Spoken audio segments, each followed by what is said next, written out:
Hey, what's up, guys? Welcome to Late-Splaining the Interwebs. I'm your host, Nick Rekieta of Rekieta Law, a small law firm. Small, apparently pro-LGBT law firm in central Minnesota. And I do apologize for being late. I do. Sorry. I'd make excuses, but you would have no obligation to believe them anyway. And what's it matter, right? You're here for a show that is only like 2 minutes late, not 7. So, you know, I am sorry, but, well, what can I do about it? This time, nothing. I can give you empty promises. But anyway, hi. How are you? How are you guys doing? We have a little bit of a show today. We have Monica and Ron's reply brief to the fees. This is the last briefing of the appeals. That is the last paperwork that's required, or I guess acknowledged under the rules at this point. Any additional briefing or responses, surreplies, I guess, any other surreplies or whatever will be at the leave and pleasure of the court. So, you know, that remains to be seen if any of that will happen. But this is now, all of the issues are fully briefed. And so the court now gets to go ahead and render its decision. That's the end of the show. Peace. Just kidding.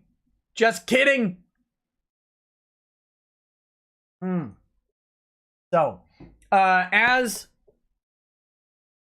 an apology for my lack of punctuality, I give you a Sunday video along with 2 Monday videos, and then I am trying to up production quite a bit on the short videos. If you did not see them, Sunday's video was about Lady Antebellum stealing the name Lady A from a black woman. Very funny situation there. Also legally kind of interesting in the trademark suit or trademark field, I guess. If you want to learn anything about trademarks, there's a little bit about incontestability in there, registration, what all that means. And it's also just couched in a very funny story of virtue signaling gone wrong. And it's a great lesson, a great object lesson to any white people who want to virtue signal to black people until they find out that the black people already have the name that they want. Then they sue them. That's great. Today, there was an early video about the Supreme Court decision on Trump's personal documents in regards to Congress. There were 2 parallel tracked cases that went to the Supreme Court. One was a criminal subpoena about Donald Trump and his tax returns. I believe we talked about that on a live stream. But then the second one, which was a little bit more interesting, was, to me anyway, and constitutionally more interesting, was the idea of subpoenaing Donald Trump's personal records in regards to the legislative power of Congress. And they didn't do it as part of the impeachment process. They tried to do it for the purposes of legislation, and they haven't adequately told the courts how their requests for an individual, particularly the president's tax records, will be required for them to legislate anything. So very interesting to me. Hopefully that's an interesting check on constitutional law for you guys as well. And then the final video for today was the Patreon lawsuit that we started to read the brief from last week. The brief by Mark Randazza. They actually had a hearing today, and the judge is tentatively ordering the dismissal of the preliminary injunction request, which is huge news for Owen Benjamin's backers and hugely terrible news for Patreon. Basically, if they're not granted this injunction, Patreon is setting up to lose millions of dollars just in arbitration fees alone. Now, I want to address a couple things publicly before it turns into some sort of weird back and forth in the shadows.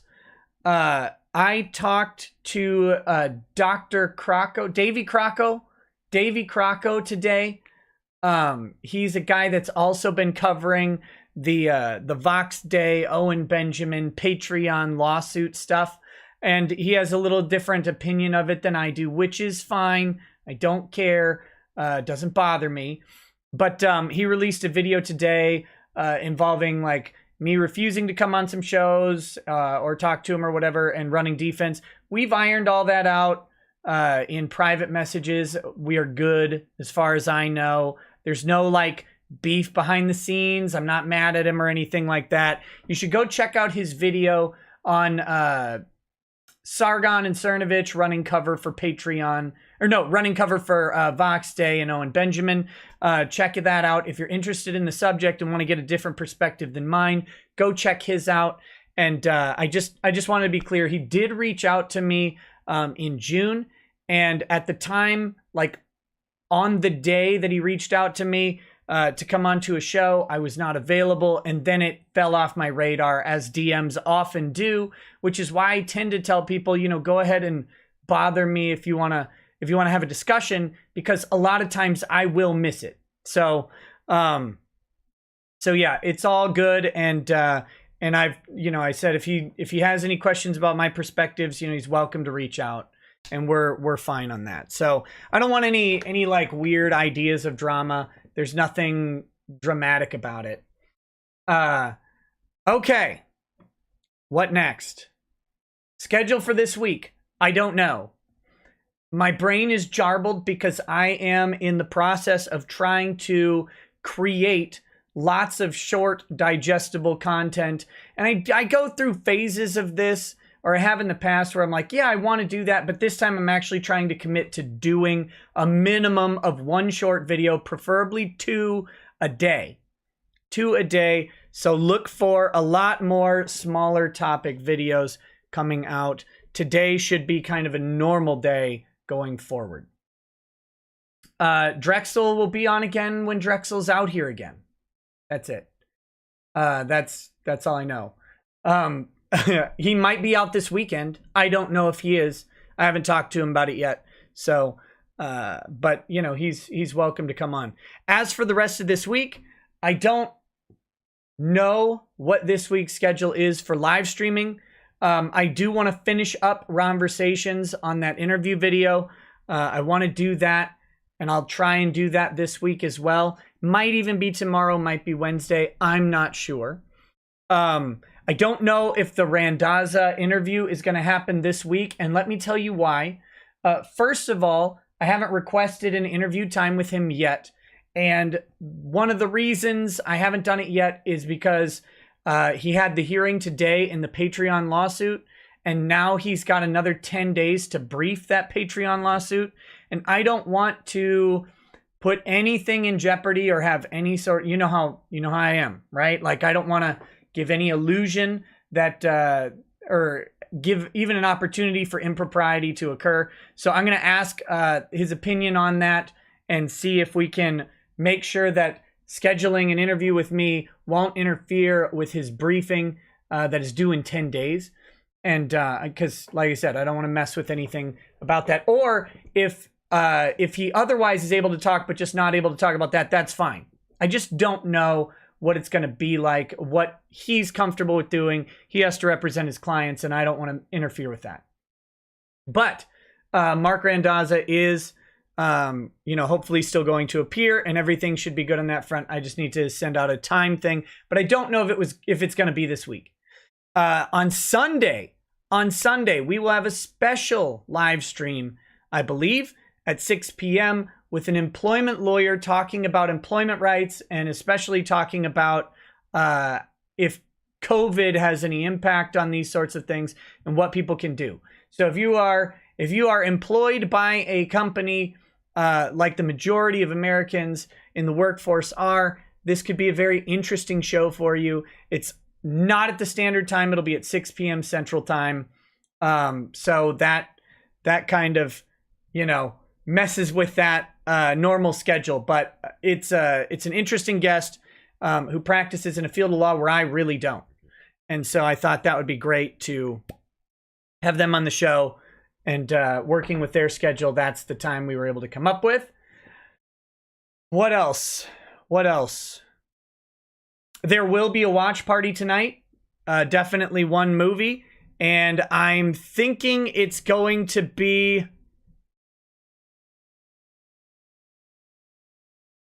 What do we want to do tonight? What do we want to do? I'll think about it. I've got a couple in mind. We've got like Bone Tomahawk. We've got Killer Clowns from Outer Space. We've got Navy SEALs. We've got a lot of different stuff. So we'll see. Okay. Musky Mouse, if it's normally 10 for you, it'll be at 5 for you on Sunday. So, but anyway, we've got that watch party tonight as well. Trying to think if there's anything else I need to get out of the way beforehand. Other than that, yeah, the schedule's up in the air.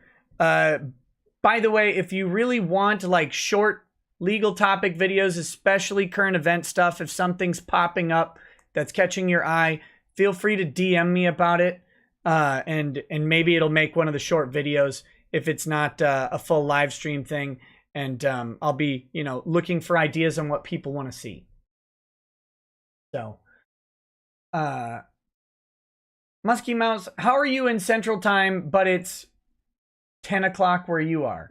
That doesn't make any sense. It's 11:20 right now. Will you cover today the Patreon case? I already did. Monley, I already did. Check it out. It's I did a 30-minute video on it that went up at 7 p.m. today. 7 p.m. Central Time. Okay. We're going to get into this document here in just a moment. I've got this this seemed like an aptly named whiskey. This is Brother Justice Single Malt American Whiskey. It is superior spirit for strong souls. So, looking forward to this Brother Justice whiskey. So, catch you later, Ken. Oh, the other thing, the knives. The raffle for the knives, which has been way too long in coming, and I just have not set it up, and that's entirely on me. Raffle for the knives, I hope to have set up by tomorrow. I've been researching raffle sites, and what I want is a raffle that costs you guys basically just the ticket price, and I cover, you know, any processing fees and stuff like that, because that's, you know, I want people to, if it's like a $20 raffle ticket, I want people to be able to drop $20, not like $20 plus 8% plus all this stuff. And so yeah, and then all of the proceeds, not the proceeds minus my costs. Let me be very clear on that. Any expenses paid for the raffle, I will personally pay for, and all of the proceeds, whatever I get from the raffle, will be directed into the GoFundMe. So that's how that will go. Be directed directly into Vic's GoFundMe, which I assume we're going to bring up as we cover this document. But and I will show the knives. There will probably be a short video for the raffle, but I'm going to try and announce the raffle itself on the live stream tomorrow so that you guys can see it. But yeah, so that will be hopefully happening tomorrow. That's my goal. My goal for the day. So in other words, your bank account. Yes. Yes. So anyway, so those will be up, and you can raffle for them if you like them. You can raffle for them if you like Vic. Either way, it'll be great. All right.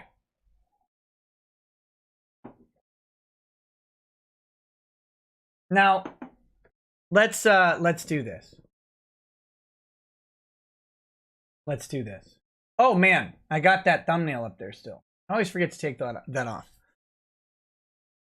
Okay. Here is the briefing document. Come on.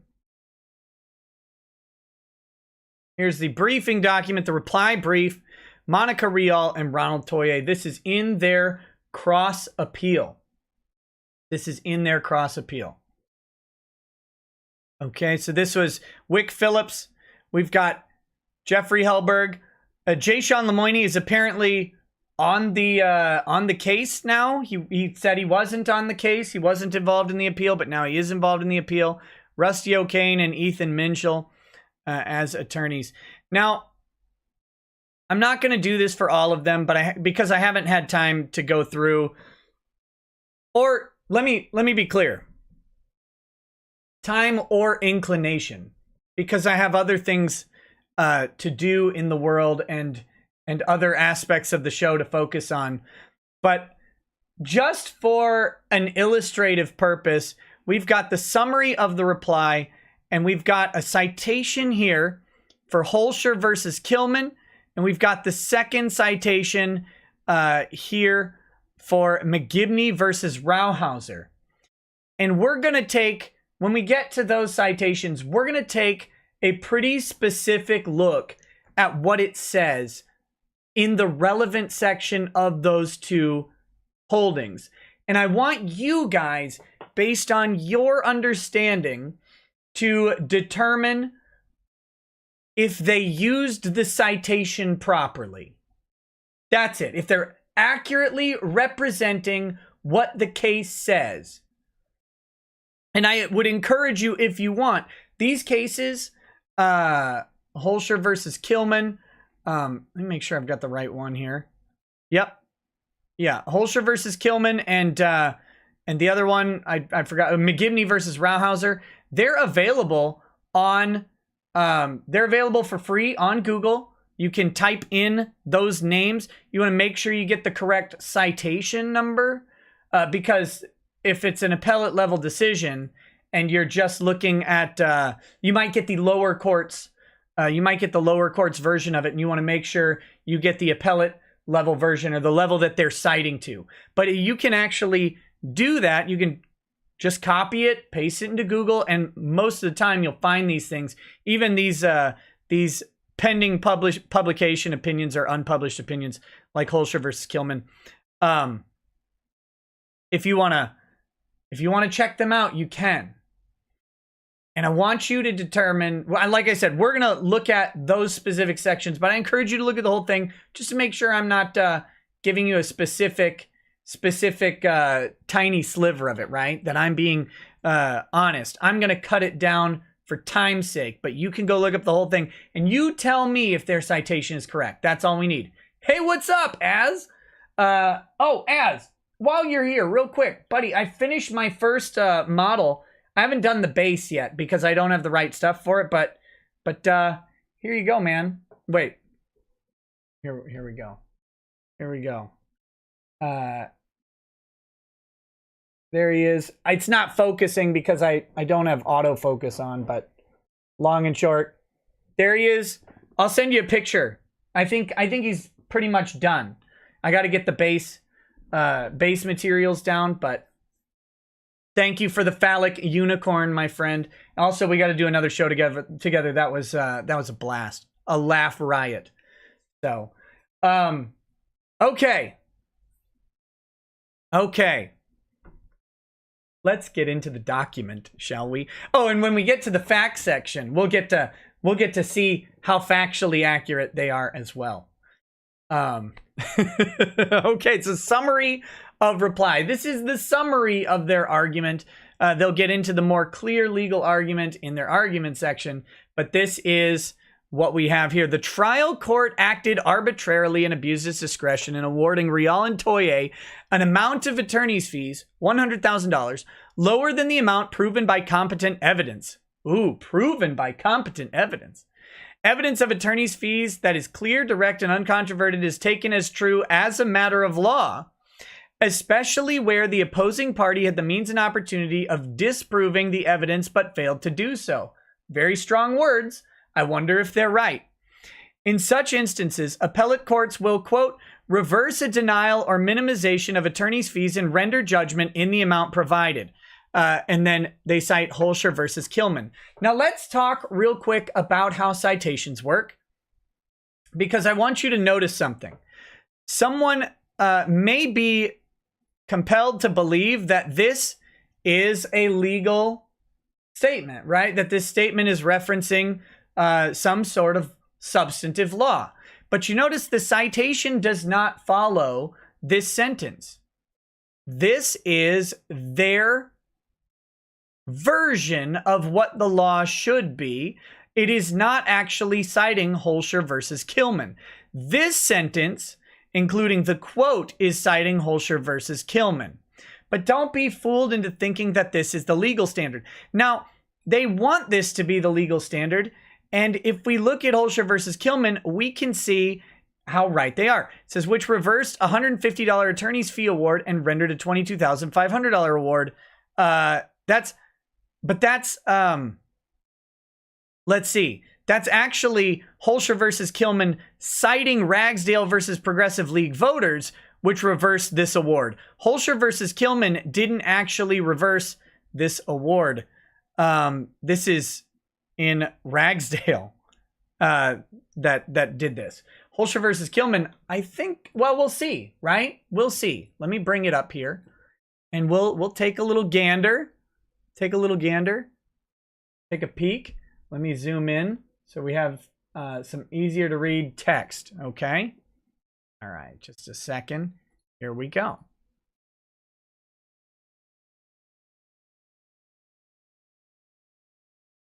Skiani Green, I am not following it, but I'm going to start very soon. Okay, here we go. So, attorney's fees. In his second issue, Holscher argues that the trial court's award of attorney's fees of $5,000 was based on insufficient evidence and an improper interpretation of the law. Conversely, the Kilmans contend that considering the evidence presented at trial, the award of attorney's fees was inadequate. So Kilmans is on the side that the fee should have been higher. So you can equate the Kilmans more like Lemoyne side, or Toye and Rial side, and the other side, I guess Holscher, more like Vic's side. Anyway, so here we go. Generally, we review trial court's decision to grant or deny attorney's fees under abuse of discretion standard. Wait a minute. I got to find the exact spot. So these are, okay, this first part is about whether the attorney's fees are mandatory or not. In a TCPA case, they are mandatory. And in this case, they're mandatory as well.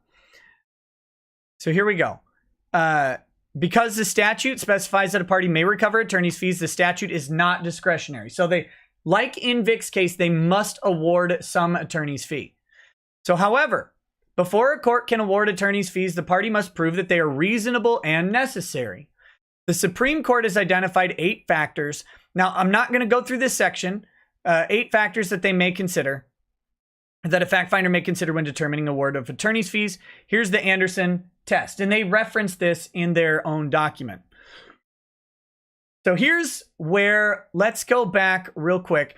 And I'm sorry that I'm going to go back and forth between these, but I want to lay out for you exactly what's happening here.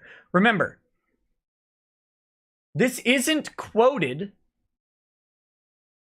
but evidence of attorney's fees that is clear, direct, and uncontroverted is taken as true as a matter of law, especially where the opposing party had the means and opportunity of disproving the evidence but failed to do so, right?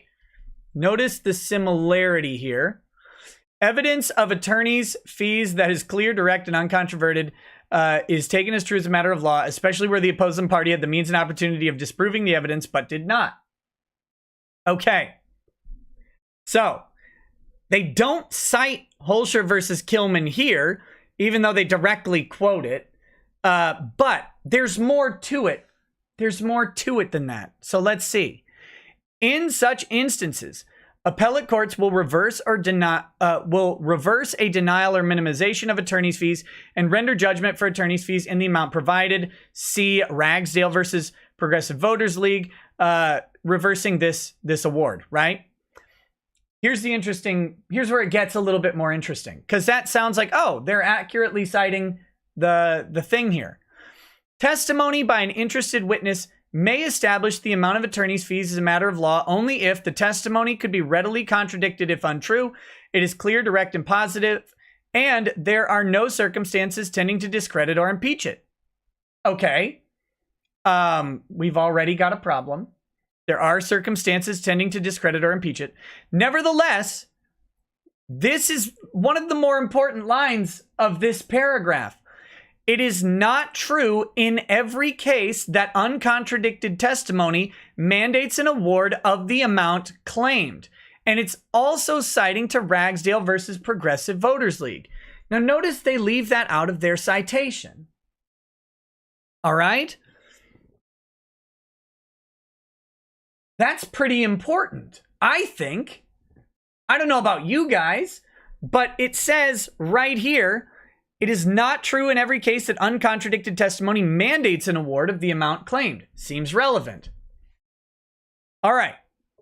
In this case, Rial and Toye proved their entitlement to the full amount of fees by submitting both affidavits and expert testimony. They performed the appropriate lodestar analysis, considered the Arthur Anderson factors, and then applied Rormu's billing discretion reductions. Rial and Toye also provided their full unredacted billing records for in-camera inspection, as well as a summary chart to show the calculations and reductions. There was ample evidence to allow the court and Mignogna. Now, this is their problem. There was ample evidence to allow the court and Mignogna to disprove Rial and Toye's calculations or perform their own. And the court did. So did Mignogna on cross-examination of Lemoyne and on cross-examination of, and on the judge's examination of Sam Johnson. But they're allowing for the reality that the court does this right here. And then they're going to say that the court can't do this. They chose not to.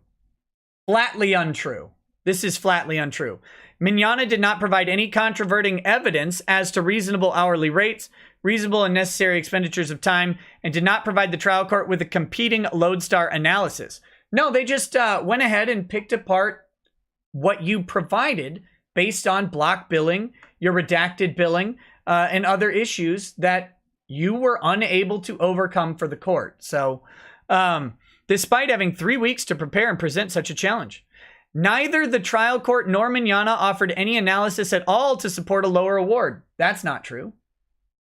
Therefore, the trial court abused its discretion in failing to award the full amount requested and proven by Rial and Toye. So, Texas statutes and case law are clear. You know what they say from Texas, steers and whatever, are clear. Here's a quote. And this is citing McGibney versus Rauhauser again.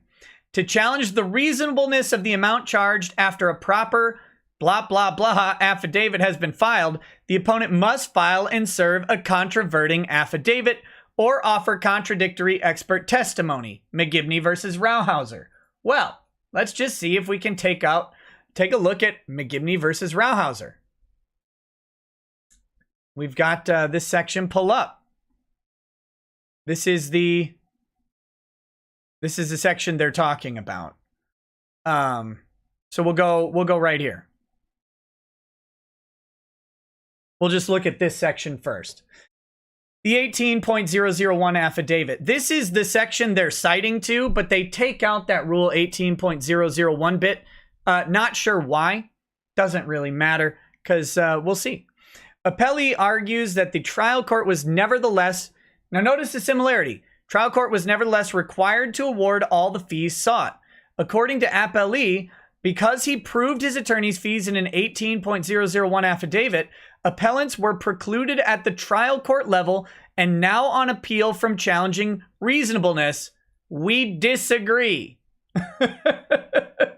This is not a good citation, y'all. The court disagrees with what they're saying. Flat right out in the first part of the section. We disagree. Seems kind of important. In such instances, appellate courts will reverse a denial or minimization of attorney's fees and render judgment of attorney's fees in the amount provided. And then going back... Oh, wait, no. Sorry, I'm on the wrong one. That's Holscher versus Gilman. Okay, we're back here. I meant to go back to here. So, although Mignogna had many opportunities to challenge Rial and Toye's fees through proper evidence, he failed to do so. Even during Mignogna's cross-examination of Rial and Toye's fees expert, he never introduced any evidence or undermined the testimony that the hourly rate, time spent, and lodestar analysis were reasonable and necessary. They didn't actually have to, because Lemoyne did it for them. Let's see. Hold on one second. There we go. All right. In civil cases not involving a suit on a sworn account, a party may prove that a service was reasonable and necessary by submitting an affidavit in compliance with Civil Practice and Remedies Code, Section 18.01. If service and the substance of the affidavit comply with Section 18.01's requisites, the affidavit is, quote, sufficient evidence to support a finding of fact by judge or jury that the amount charged was reasonable. Section 18.01 serves to streamline proof of reasonableness and necessity, and is especially useful in cases in which the damaged elements of reasonableness and necessity are not contested. Okay, here I want to get to where they are directly citing from. We're almost there, and we'll go back to that other the document again for a refresher. To challenge the reasonableness of the amount charged for a service after a proper 1801 affidavit has been filed, that's the quote we're on, right? Challenge the reasonableness of the amount charged after a proper blah, blah, blah affidavit has been filed. Why didn't they just put an 18.001? Why are they leaving that out? It's the same amount of characters. The opponent must file and serve a controverting affidavit in compliance with 1801. If the opponent's controverting affidavit is properly prepared and served, then the original 1801 affidavit no longer suffices to prove that any amount charged was reasonable. Thus, by filing a proper controverting affidavit, the opposing party can force the party with the burden of proof to prove reasonableness through expert testimony. Here, appellants filed no controverting affidavit. Appellee argued to the trial court that because appellants did not challenge his affidavit with controverting affidavit, appellants were precluded from challenging his attorney's fee evidence. Okay. Going strong here. However, now is where we get to the important part. However, while an unchallenged 1801 affidavit provides legally sufficient evidence at trial to support a finding that the amount charged was reasonable, the affidavit does not constitute conclusive proof. In Atwood, the appellants contended that their uncontroverted affidavits entitled them to recover the amounts reflected therein as a matter of law, but as we explained, Section 1801 affidavits do not establish that the fees were caused by the defendant's actions or that the plaintiffs are entitled to those fees as a matter of law. It is an evidentiary statute allowing for the admissibility of affidavits that would otherwise be considered hearsay. So, do we see the problem with this citation yet? This rule does not change in the context of Chapter 27. That's TCPA. Hearings, as the Supreme Court has instructed us in the context of a Chapter 27 dismissal hearing, the judge, as a fact finder, must determine whether the amount is not excessive or extreme, but rather moderate or fair. The gist of appellant's arguments on appeal is that because the charges in an appellee's affidavit were excessive as opposed to moderate or fair, the trial court erred by awarding the entire amount sought. For the reasons already set forth above, we agree. Now, this is bad for Rial and Toye. The gist of the appellant's argument is that because the charges in the affidavit were excessive as opposed to moderate or fair, the trial court erred by awarding the entire amount sought. We agree. Consequently, we sustain this part of appellant's second issue. On remand, the court should consider in its determination and award of reasonable attorney's fees, among other factors, appellee's choice to file an answer before service of citation, his knowledge of the upcoming non-suit, and his intent to use a dismissal in the other lawsuit against him. This is, again, a contrary ruling to what they're saying. They've used it incorrectly, and it's right there in the text. So, their first two citations legitimately say the opposite of what they want. Good job, you fucking morons. These are the experts, right? They're the best in the world.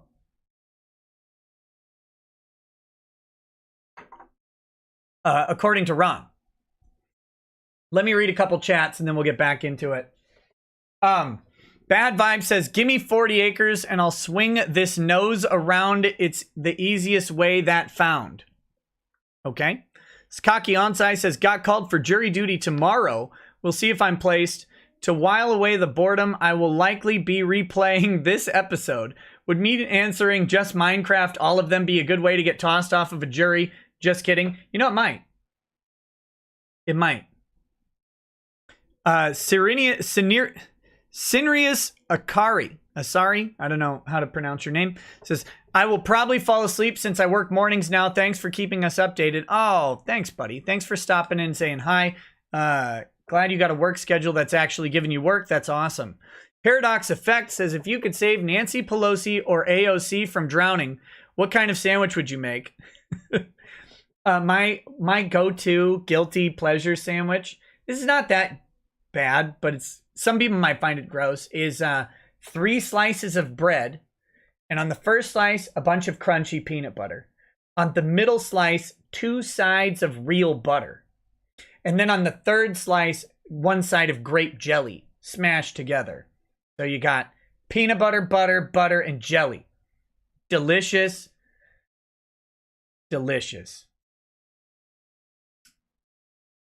Yeah. Yes, butter. Butter's good on a sandwich. But yeah, it's a good one.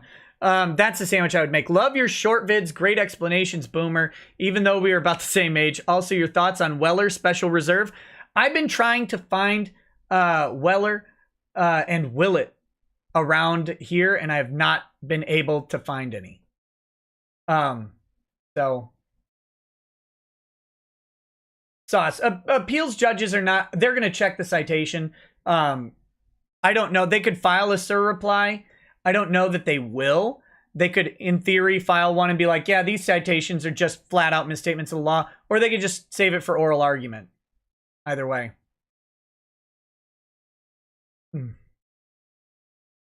All right. So they flat out misrepresent this by...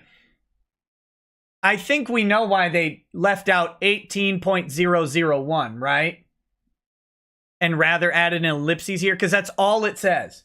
That's the only thing they left out is 18.001, is they don't want the appeals court, well, they're hoping the appeals court won't catch that that is an evidentiary rule as stated in the appellate, or in the decision that they cite. I think that's ill-conceived of them, especially considering this court of appeals, the Fort Worth Court of Appeals, is the one that decided McGibney versus Rauhauser. I would be hesitant to cite to the court you're arguing from their own decision in the flat out incorrect way. I would be hesitant to do that, but apparently Hellberger has either big balls or no brain.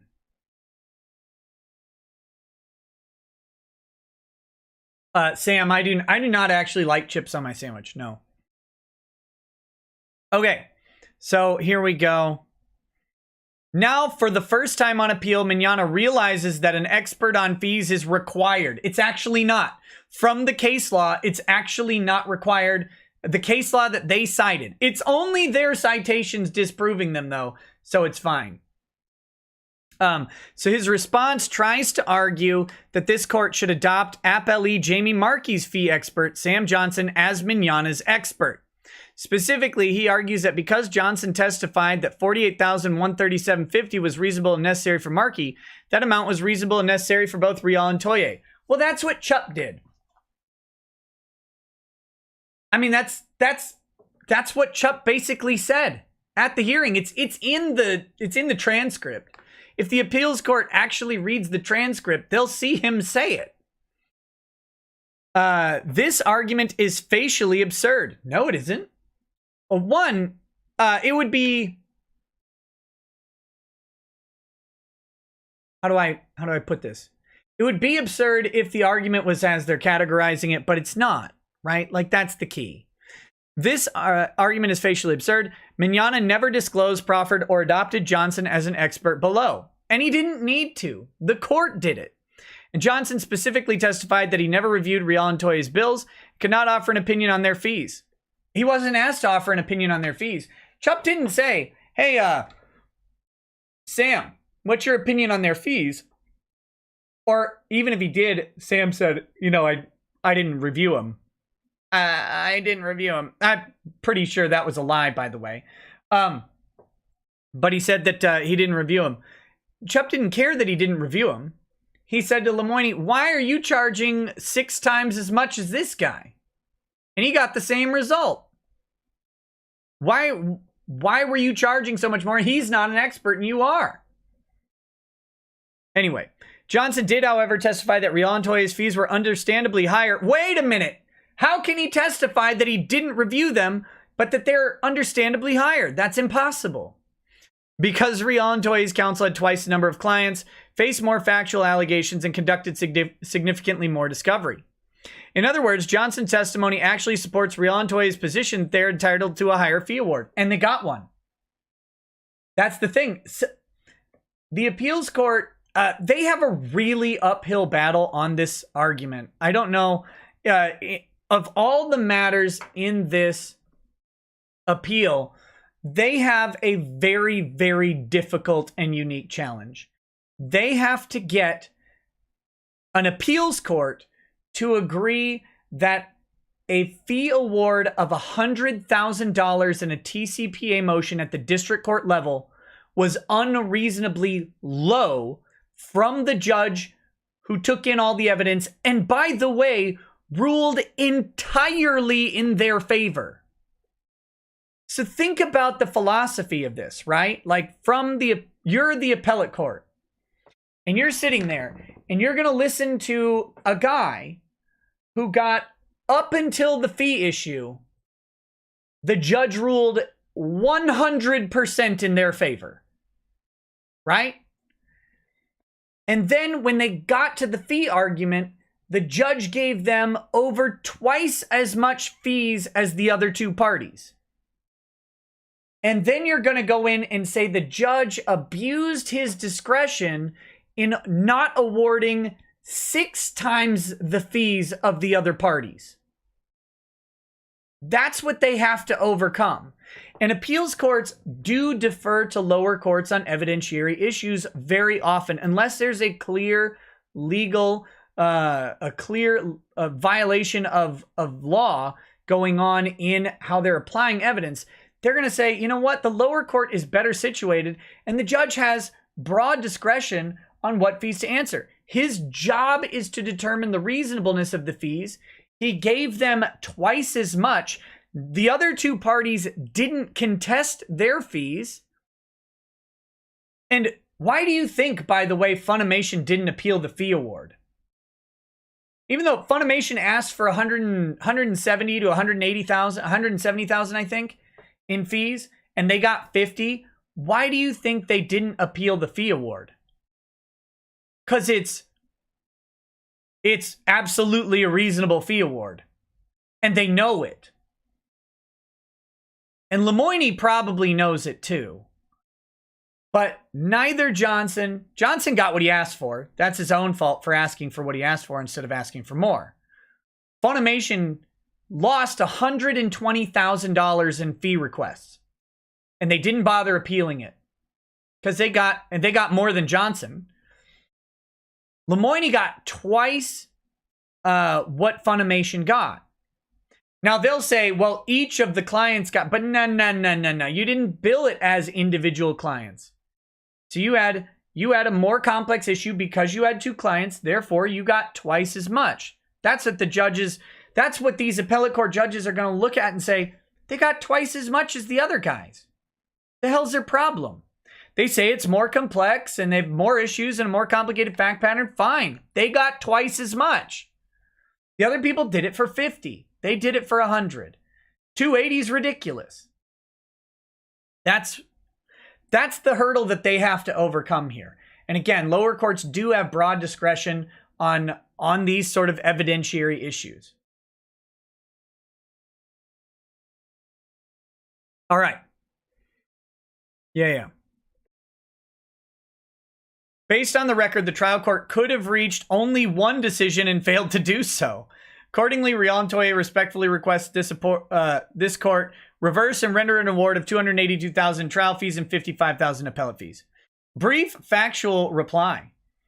Mignogna's litigation tactics forced Rial and Toye to respond to excessive pleadings and discovery abuses during the litigation, demonstrating that not all defendants face the same claims and allegations. This is flat out untrue.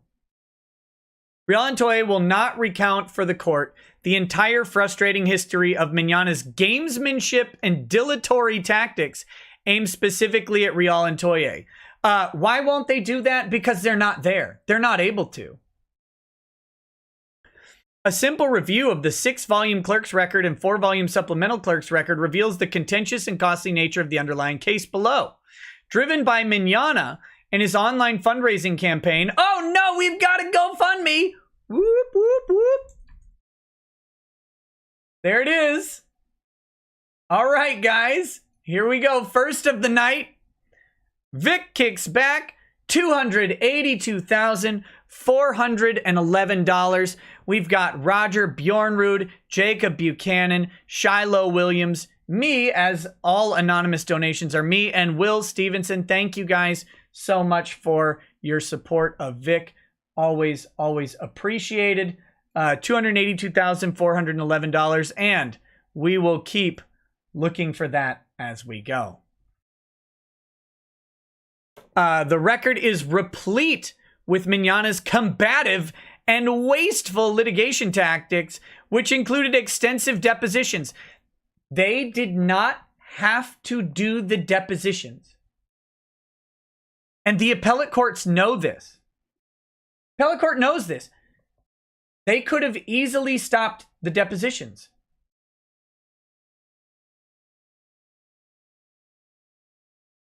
Nothing compelled them to do it. They could have filed their TCPA prior to the depositions.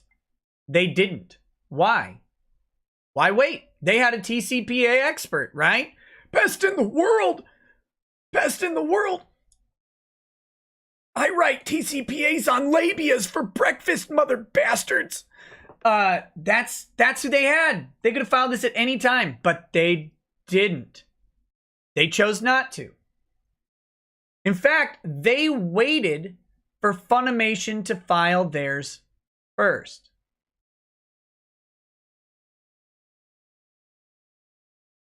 And they had no obligation to do so. In fact, I can't remember who was served first. But it doesn't matter because Funimation filed well within their time limit, and Rial and Toye could have filed considerably sooner. Filing numerous correspondence with the trial court. Yeah, you guys had different issues. Reneging on agreements made with Rial and Toye's counsel. Not true. Not true at all. And late filed improper pleadings that led to necessary motion practice. Late filed improper pleadings, huh? I mean, there wasn't, well, I guess it was necessary motion practice, but they weren't, I still don't think, that's actually an appeal point, is the second amended petition is what they're talking about. It's still an appeal point that the second amended petition was actually not properly excluded. So I think that's up in the air on whether or not it was late. Stacy Dealman says, aren't they the ones that wanted the depots? That's what they claim.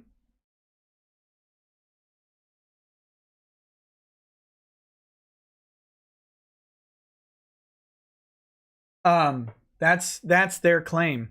Mignana's counsel took full advantage of the GoFundMe. Oh my goodness. We'll do it in just a second. Campaign that raised funds for his lawsuit to drive up costs and fees in his case. GoFundMe War Chest. In fact, the GoFundMe War Chest was raised on behalf of Mignana's trial counsel, Beard and Harris. This is a lie. This is a lie, and they know it. When the GoFundMe was organized, it said on behalf of Vic Mignana. And let me just go ahead and let's pull it up. Let's go to the record, shall we? Let's go to these updates. February 25th, 2019. You may have noticed a change to the beneficiary on the page, and I want to update everyone on what this is and what this means. We have linked up the GoFundMe account to the law firm's IOLTA account. An IOLTA is a trust required by Texas law and laws of several other states, and the acronym stands for Interest on Lawyers' Trust Accounts.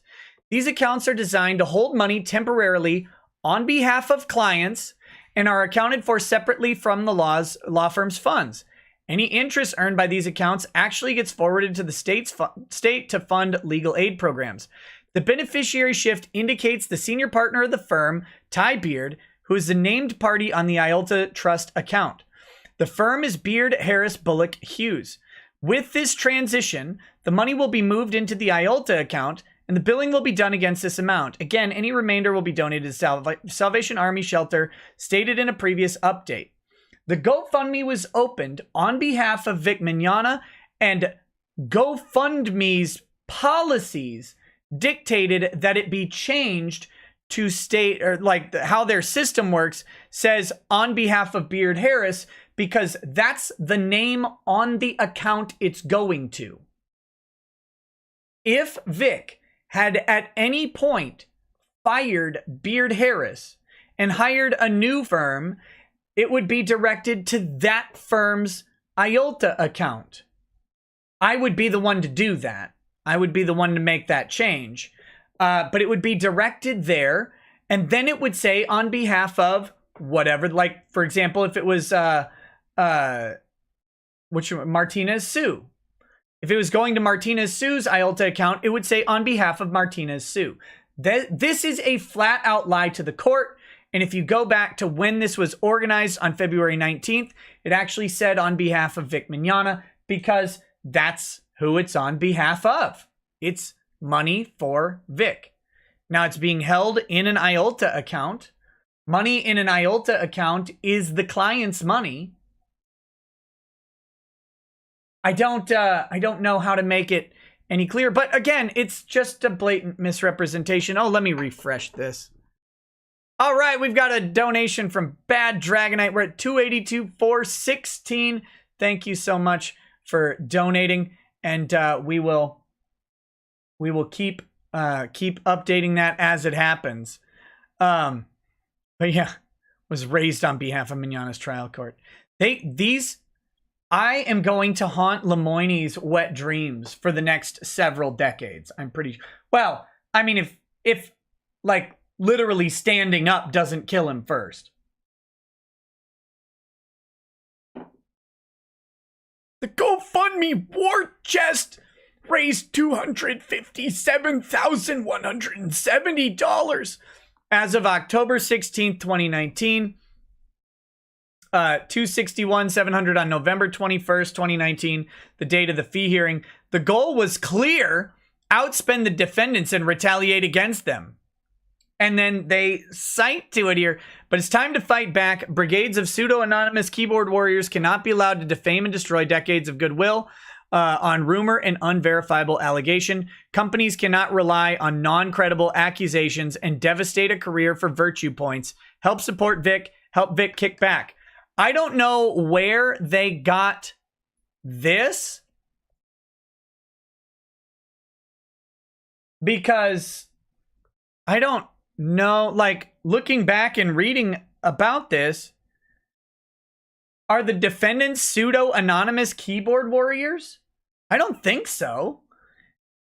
I mean, one of the defendants was a company. It was Funimation. This is a general statement about what needs to stop. And that's the job lynch mobs on Twitter. But this says nothing about Rial and Toye or outspending the defendants and retaliating against them. If retaliating against them is bringing a legally sound lawsuit, or, you know, legally legal-based lawsuit exercising their right to sue, then I guess. Mignana's entire strategy was to unleash a torrent of internet abuse coupled with litigation to retaliate against appellees. No, I don't think so. I haven't seen Mignana release or unleash any internet abuse. Again, lying. Flat fucking lying to the court. Wick Phillips actually just lies to the court constantly, as far as I can tell. Complete misrepresentation. It's not... Look, attorneys have a duty to give a favorable representation of the facts on behalf of their client, right? You want the facts to be talked about in such a way that is favorable to your clients. But you also have a duty to not flat out fabricate reality. And that's what Wick Phillips is doing. Wick Phillips, Jeffrey Hellberger, senior partner at Wick Phillips, Jay Sean Lemoyne, allegedly a partner at Wick Phillips, are flat out lying not only to the... They didn't not only lied to the Tarrant County District Court, they're lying to the appeals court. Openly lying about facts. And they know their lies. It's great. It's amazing. They have to know their lies because they have billed thousands, tens of thousands of dollars researching me and this GoFundMe. I mean, it's, at this point, Jay Sean's personal fat material is the GoFundMe. So they have to know when they're misrepresenting the facts about it. They have to know. All right, let's see. Mignana deliberately set out to file a frivolous, harassing lawsuit to silence appellee speech and then raise money to pay for abusive litigation tactics that cause reasonable and necessary expenditures from defendants. The reminder, the abusive litigation tactic that they're talking about is filing a lawsuit and asking for discovery. That's the abusive litigation tactics they're talking about. They filed a lawsuit and asked for discovery. And the other party had zero obligation to comply with discovery because they could have at any point, including the day it was filed a TCPA motion to dismiss and shut down all of the discovery requests. Immediately. They could have immediately stayed all discovery and said, this is ridiculous, and filed a TCPA. And they may have actually won if they had done that. Like, I know that they won. I'm not saying that they didn't win and could have otherwise won, but they may have actually won if they had done it then. Presumably, if the lawsuit had no merit after all of the discovery, it didn't have any merit prior to the discovery. It was entirely in their court to do this. But they're blaming some sort of abusive litigation tactic. Yeah, we need you to do discovery.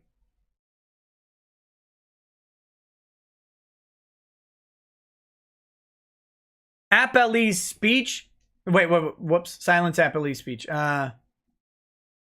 Mignana's strategy here succeeded. The scorched earth tactics forced Rial and Toye to incur the time and expense reflected in their billing invoices. Wait a minute. Is this a lie too? I heard that insurance was paying for it. If insurance is paying, Ron said he only paid for 50 grand and then insurance paid for the rest. If insurance is paying for the rest, then this statement clearly is a lie, right? I mean, it's not that they're not being billed, but they're not incurring any expense if the insurance company's incurring the expense. Who's lying? The trial court granted the anti-SLAPP motion but awarded reduced fees without identifying a basis for doing so. Nope. Pisses you off, doesn't it? After granting appellees anti-SLAPP motions, the trial court ordered them to submit evidence of their attorney's fees, costs, and expenses and sanctions within 30 days of entry of the dismissal order. Rial and Toye filed their motion for fees and sanctions on November 4th, attaching nearly 300 pages of evidence in support, including 3 affidavits and dozens of billing invoices. Mignogna submitted a brief in opposition, but did not offer any countervailing evidence of his own. It's amazing that you guys thought that the volume of your evidence would be sufficient to sway the court. I think you even made fun of that when Vic did it. On November 21st, 2019, the trial court conducted an evidentiary hearing during which Rial and Toye's counsel testified as to reasonable and necessary attorney's fees, including offsets totaling $282,953.80. As part of that testimony, Rial and Toye introduced a spreadsheet summarizing their billing entries and identifying the amount of time and fees reduced so that Mignogna and the trial court could examine the precise calculation at a granular level. You don't want a granular level. You want the actual billing invoices. But they provided redacted copies with block billing. That was, again, they didn't have to do that. They chose that. Sorry, we gotta have some more brother justice.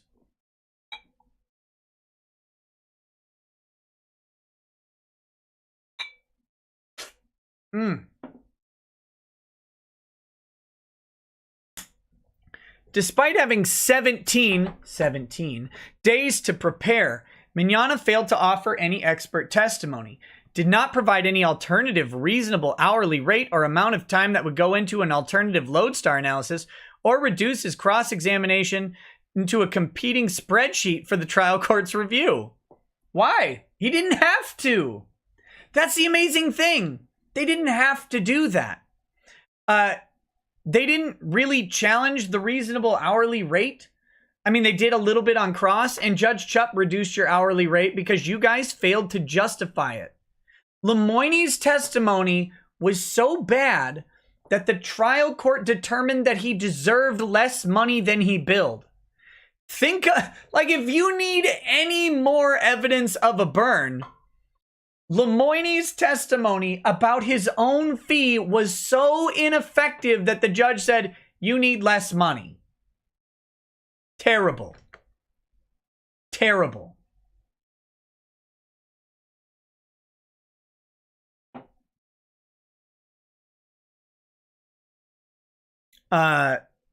See the clerk's record showing that Mignogna did not call any witnesses or present any evidence to contradict Rial and Toye's fee calculation at the hearing. Again, they didn't need to. Lemoyne was the greatest witness at contradicting the value of his own fees. See also Roses versus Bursey, stating that although witness was cross-examined by appellant's attorney, appellants offered no evidence that the attorney's fees were unreasonable. After reviewing the record, we hold that the attorney's award of attorney's fees was not unreasonable. I should probably look at that, but it takes too long to do it on the fly. 200 Watt Studio says, Nick, can we have a toast to Grant Imahara Sulu in Star Trek Continues, who passed away today at 49 years old? Oh no! He was a cool guy with a great sense of humor. He was a really nice guy and great to fans. R.I.P. Grant Imahara, R.I.P. to you, buddy. Never got to meet him or anything, but if you say he's a good guy, I'll take you at your word. That sucks. Wait, that's the guy from Mythbusters? That's their token Asian? Damn. Yeah, I guess his name was Grant, isn't it? I didn't realize those are the same guy. I had no idea. I like that guy. Well, thanks for letting me know. Dang. Also, Naya Rivera from Glee happened to also die. And I would make a joke about Naya Rivera dying because I'm callous or whatever. But I don't know if you guys read the story, but let me take a moment. Let me take a moment on this because this is powerful. To me, it was powerful to me. Based on the Ventura County Sheriff, right? Ventura County Sheriff was talking about their investigation. Naya drowned in a lake. But her 4-year-old son was on a boat alone that was drifting. So they found the 4-year-old child in the boat, but they were looking for Naya, and she apparently drowned in the lake. And according to what the kids said, I think they were swimming and the boat started to drift, and Naya boosted him up into the boat, but then she wasn't able to get up herself. So, you know, it's a testimony to parenting that I have to respect a little bit. She saved her kid at the expense of her own life. So I will not make a joke in the face of an act of, you know, of an act of love like that. So R.I.P. to her. Also, one of objectively the prettiest girls on Glee. So anyway, back to it. The trial court entered its final judgment on November 25th, awarding attorneys' fees and sanctions to Rial and Toye. However, the trial court arbitrarily awarded the same amount of fees, $50,000, to each of Rial, Toye, Markey, and Funimation. That's not true. It's not true! Without accounting for the differences in time and labor expended or identifying the evidence on which its opinion was based. The trial court did not issue $50,000 to Rial and $50,000 to Toye. They didn't do that. They issued $100,000 to Rial and Toye. That's they have a joint interest in that money. It's not a tenants in common interest, according to the court. Looks like a joint tenancy interest. I don't know if that means anything to you guys, but there is no indication that $50,000. I mean, we can logically deduce that maybe that's the reason he chose $100,000 is because there's two of them, and 50,000 times 2 is 100. But he also didn't award that to Markey. He awarded that to Funimation. He awarded $100,000 to Rial and Toye.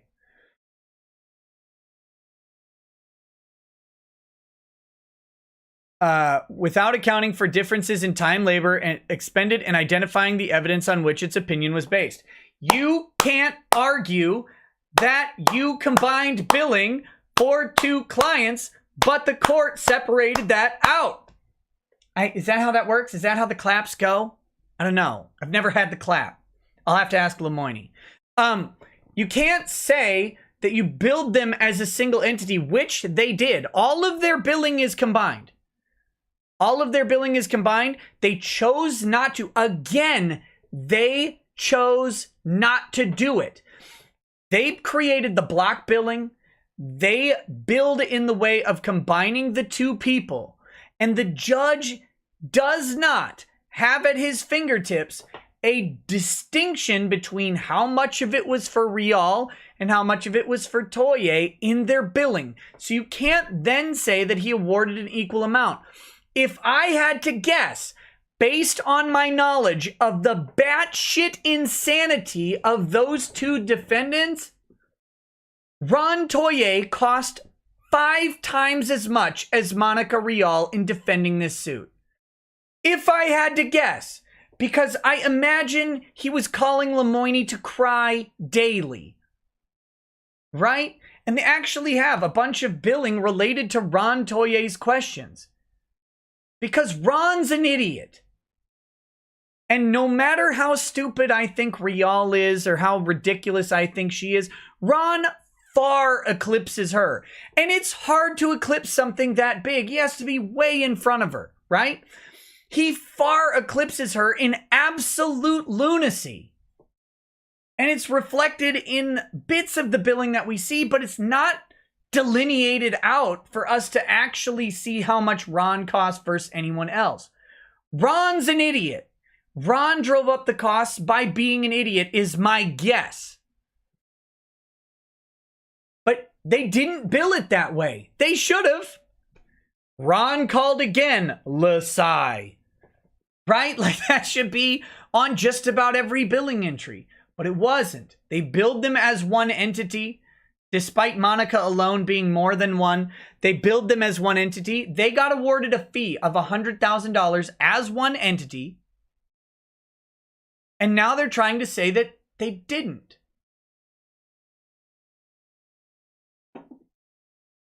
It's almost uncouth. Okay. The trial court also did not respond to Rial and Toye's request for findings of fact and conclusions of law on the fee issue, or their notice of past due findings and conclusions. They don't have to. Should have read the case law. We did. We did on this show. They don't have to issue. Judge Chupp didn't have to give you nothing. He had to give you nothing. There's no legal requirement for him to do so. And he didn't care about you at all. In fact, again, whatever you want to say about Judge Chupp, and I have a lot to say about Judge Chupp, I can respect that Judge Chupp hated every single moment of J. Sean Lemoyne's interactions with him. All right. The fees requested and proven by Rial and Toye, and which should be rendered by this court, are broken down as follows. Attorney's fees, estimated fees, and then the contingency fees. These contingency fees, I still say, are absolutely improper. Absolutely improper. But we'll have to see what they say. Okay, argument and authorities. And I'm falling way behind on this. I'm going to have to pick it up. Pick it up. Appellate courts apply an abuse of discretion standard when reviewing a trial court's award of attorney's fees under the TCPA. That's Sullivan versus Abraham. Trial court does not abuse its discretion merely because the appellate court would have ruled differently. Uh-oh. Again, lots of deference to the trial court. Rather, the appropriate inquiry is whether the trial court acted without reference to any guiding rules or principles. That is, whether the court's act was arbitrary or unreasonable. The only thing going... Now, it's arbitrary or unreasonable. The only thing going for Lemoyne in this entire argument, in my opinion, and this is one of my problems with Chupp's ruling on the fees, the $50,000 and $100,000 amounts are round, and they're just too damn convenient. They're too convenient. I think Chupp should have done some sort of calculation to get them to around 50,000 and 100,000. That's what I wish he would have done, but he didn't. But 50 and 100,000 is what he put. So it looks arbitrary, right? It's like, just give him 100 grand, have him go away. That's how it looks. And that is the best, argument that they have. I don't know that they actually make that specifically. But that's where I would really kind of focus. I mean, along with the legal argument, I would point to the court. Hey, look, 100,000 exactly is a little convenient, isn't it? It looks arbitrary. It looks like the judge just didn't care anymore. The trial court, in this case, abused its discretion by failing to award fees consistent with the uncontroverted evidence presented and arbitrarily awarding each moving party the same $50,000 in fees without accounting for the obvious differences in allegations, defenses, and work performed by each underlying defendant. Accordingly, rendering judgment for the full amount is appropriate. Rial and Toye's evidence of attorney's fees was supported by uncontroverted expert testimony that was clear, direct, and free from contradiction, which entitles them to their full fee award of $282,953.80. That's actually not true. It was contradicted by Sam Johnson. The trial court did not find Lemoyne's testimony to be credible, which I don't know if you guys know this, but a fact finder is not required to find someone credible. They don't have to believe the person in front of them. It's amazing, I know, but like if a jury just doesn't believe someone because he's kind of weird looking, that's sufficient. They don't have to believe him because they feel it in their balls that this person is not trustworthy. That's sufficient. Same with judges. Judges have no obligation to believe an attorney who's on the witness stand just because they're speaking under oath. Judge Shub's like, look, I don't trust this guy. Can't even keep his face straight.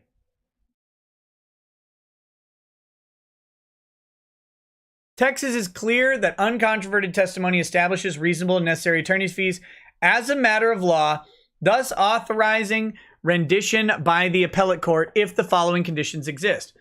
The testimony could readily be contradicted if untrue. Testimony is clear, direct, and positive. And there are no circumstances that tend to discredit or impeach the testimony, except there are circumstances that tended to discredit and impeach the testimony. Again, they've got a problem in their analysis. And the problem is that one circumstance that they find very uncomfortable is everybody else did it so much cheaper. That discredits or impeaches their testimony. That discredits their testimony, if nothing else. Also, their block billing discredits the testimony. Also, the fact that much of the billing was unrelated to the TCPA itself, that discredits their testimony. You don't have to have someone come in and do it for it to be discredited. Let's see. They also, you don't have to have an expert's testimony to discredit another expert's testimony. Vic testified for quite a while before Lemoyne was on the stand. The judge clearly found Vic to be more credible. And I believe, if I'm not mistaken, Vic was asked about the GoFundMe. He was asked about the harassment campaign. And he basically said, look, these people tried to destroy my life. What the hell else was I supposed to do? Judge Chupp didn't even agree entirely that Vic thought it was frivolous.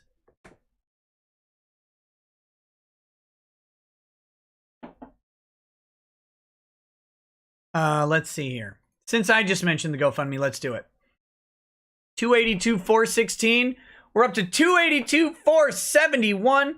We've got Marquise Lou's Belly Fat. That's an interesting name. Is that Vietnamese?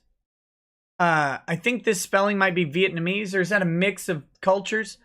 It's beautiful. It's beautiful what it is. I don't want to disrespect your culture. That's a wonderful name. Very impressive. Preston Poltroon. Poltroon, that's got to be like Cameroonian. Thank you so much for contributing to this. That is mighty admirable of you. Oui 99. That's French, clearly. Wait, it must be oui neuf neuf. So thank you so much for your donation. Monica's Gunt craves Vic's love. That's German. I'm sure that's German. Thank you. Thank you to Nathan Phillips. T. Greg has Corona Chan. Thank you so much. Adam Pierce. Thank you as well. So thank you guys for your donations. Very much appreciated. Thank you. All right.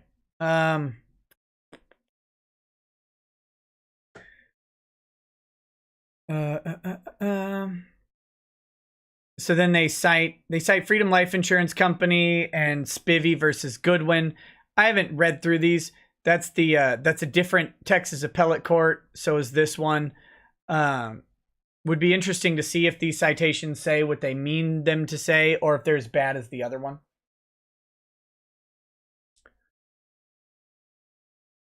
Wait, Point Break is on Watch Party? Like Keanu Reeves' Point Break?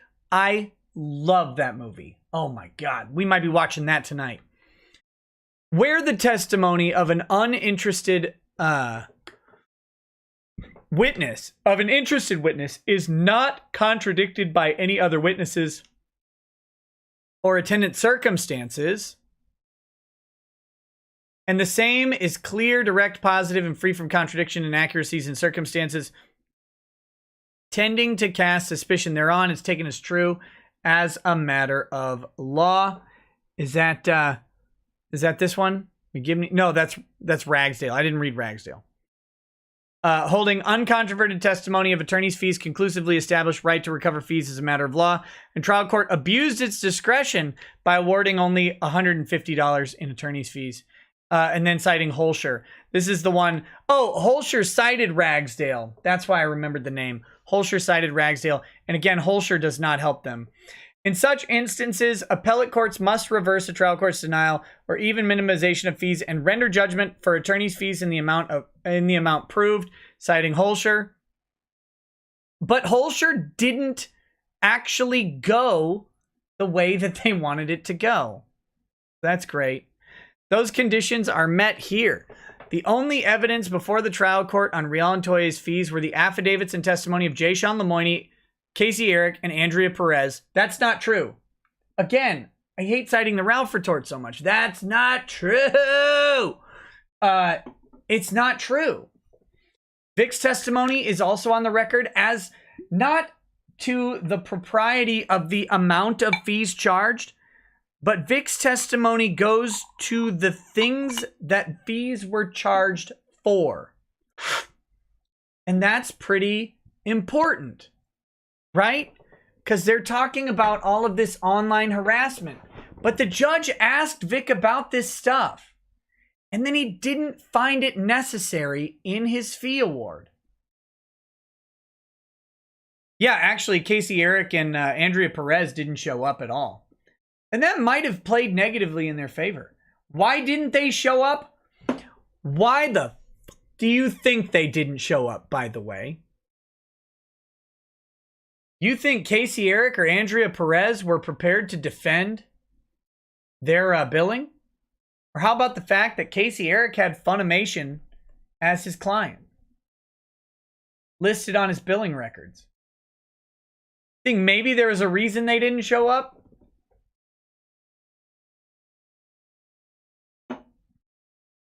I think there was a reason they didn't show up. Those conditions are, which establishes a matter of law, Rial and Toye's entitlement. No, it doesn't actually establish it as a matter of law. They're misstating the citation here. What it establishes as a matter of law is that it is evidence of the thing. That it's evidence that the judge can consider. But a finder of fact does not automatically comply with all of the evidence that's presented. If they find a reason to contradict the evidence in some way, they can, and especially if it's within their discretion to do so. And a judge, it's absolutely in a judge's discretion to reduce the amount of fees that are awarded to something that is reasonable. Rial and Toye's attorney's fees evidence followed the requirements outlined in Arthur Anderson and Rormuz. They love these citations. They love them. With regard to the factors set out in Arthur Anderson Rormuz, Lemoyne's, Eric's, and Perez's affidavits, time records, and testimony recited the time and labor required to represent Rial and Toye, the fee customarily charged in Tarrant County for similar legal services, the amounts involved, their experience and ability, and the reasonableness and necessity of the fees charged. And again, the fact finder found a problem with the second two. There's a lot of citations that followed. The affidavits and testimony also established the lodestar calculation. Lemoyne testified specifically that once I determine this is the reasonable hourly rate, we'll take my rate, $515 an hour. And then how many hours should I have spent on a particular case or a particular activity? And then you multiply that out and you do that for each timekeeper. Yeah, the problem is your rate doesn't apply to each timekeeper. And the judge disagreed with why you as an expert needed to spend, or why the other timekeepers with you around needed to spend so much time researching what you're an expert in.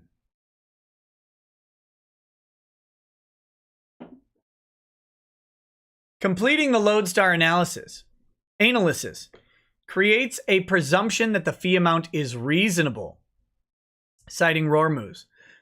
Again, you can overcome presumptions, stating that the base lodestar figure is presumed to represent reasonable and necessary attorney's fees, but other considerations may justify an enhancement or reduction to the base lodestar.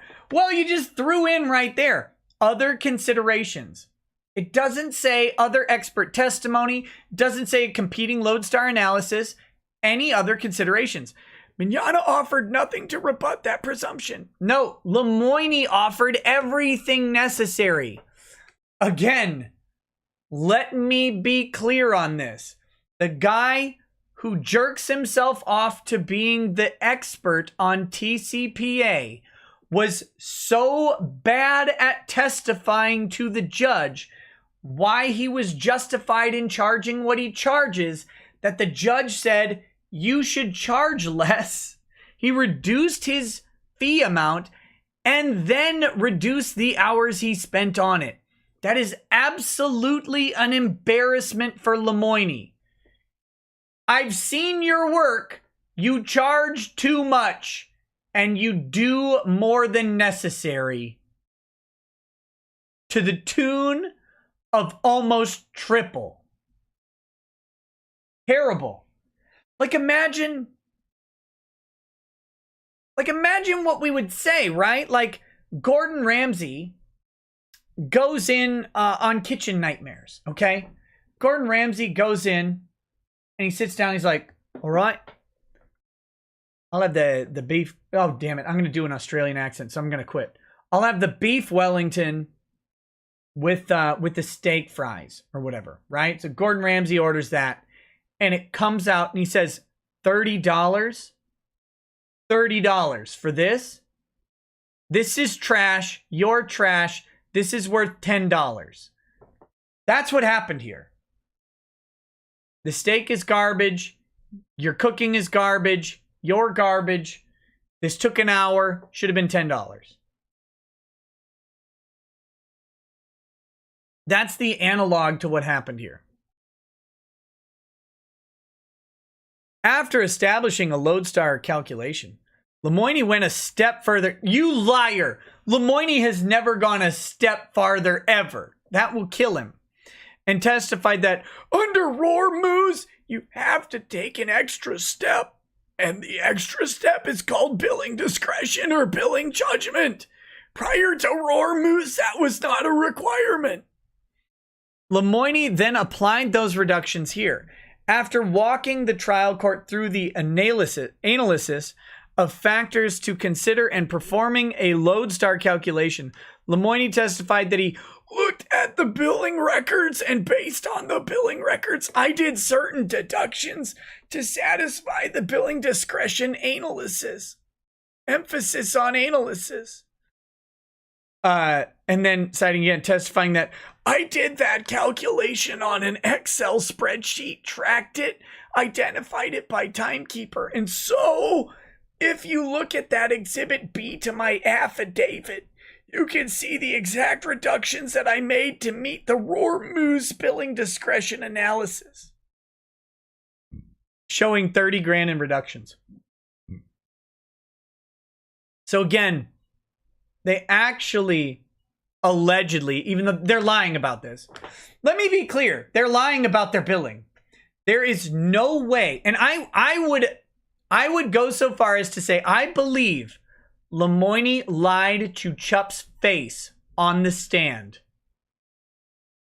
Because Judge Chup said,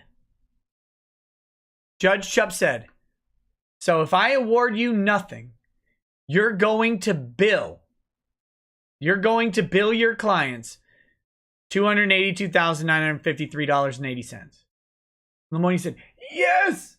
Or whatever. I will state that I fully believe that Jay-Sean Lemoyne is lying about that. There is no way they're going to bill that amount and expect to be paid. Not a chance. Actually, in theory, they reduced it by $30,686. So technically, they'd be billing, you know, $310,000.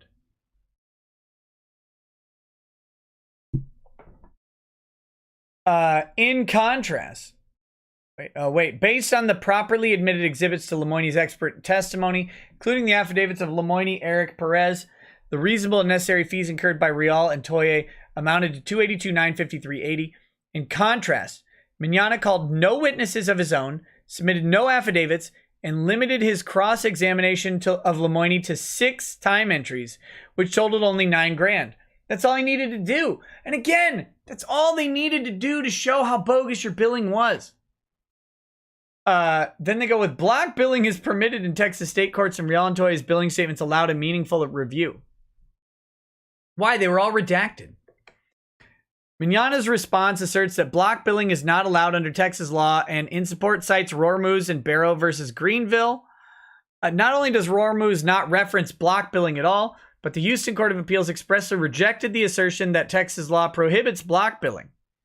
See State Farm Lloyds versus Hansen. Now, again, they're citing a Houston Texas Court of Appeals decision.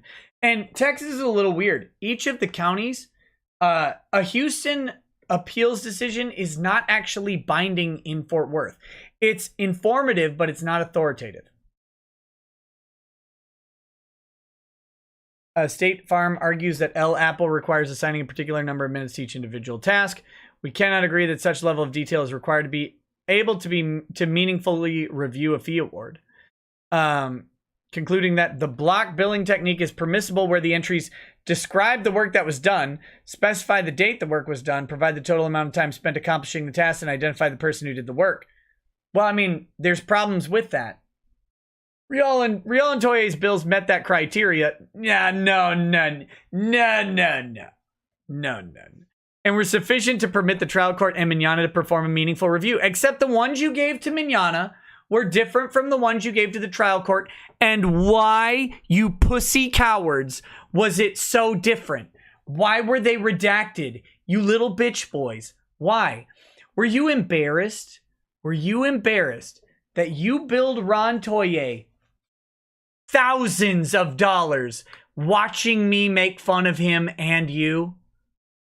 Were you embarrassed by that?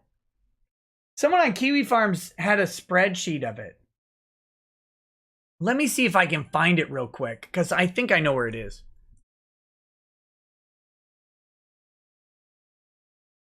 I think it's in the... Oh, shoot. Is it in the lawsuit thread? They did a spreadsheet of the actual breakdown of time, and I think something like 40% of it was dedicated to me or something like this. Massive. Let me just see real quick. If I can find it quickly, I will. If not, I won't stick with it. Here it is. Here it is.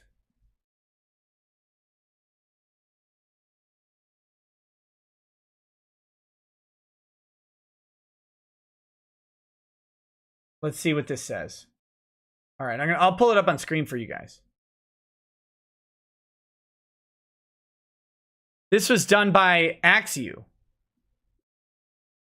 So, fees and billing. Overall, 334 billing entries, 216 not directly related to TCPA and F&S. This includes deposition-related billing.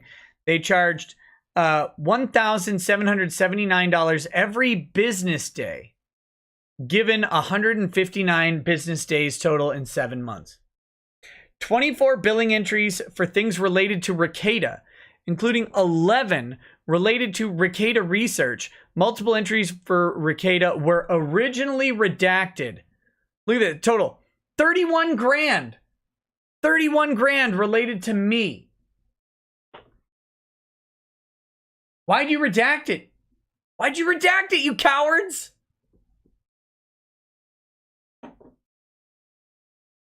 TCPA.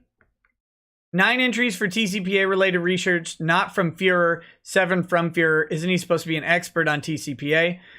30 grand on research of the TCPA, 7 of those being from Jay Sean, and a significant billing amount. Look at this. 6 grand, $4,800, another $800, and then another 4 grand. So wait, we're supposed to believe that Jay Sean billed $15,000 in TCPA research. Depositions. 16 entries for deposition prep related things. Some are block billed with other items. 4 entries for attendance of VIX deposition. That comes out to the deposition prep 27 grand. Remember, Monica and Ron said that their deposition prep was a phone call. A phone call. That they didn't review documents or anything. A short phone call. Deposition attendance 11 grand. 4 entries of Rial Toye deposition prep. What happened to we didn't meet? They charged 7 grand for those phone calls, apparently. Ron Toye. Meeting with Ron Toye redacted to prepare for upcoming depositions. Ron Toye testified under oath that he had a short phone call of depo prep.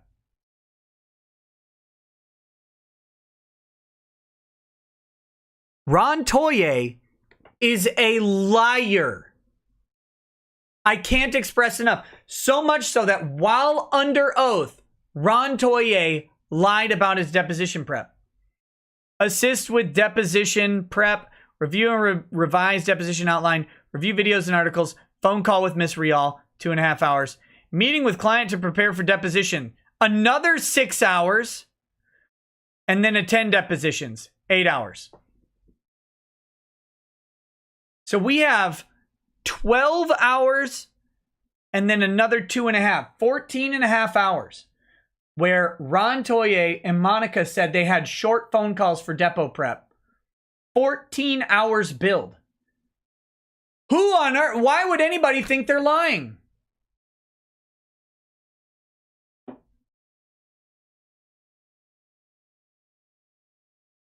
Here we go. Here we go.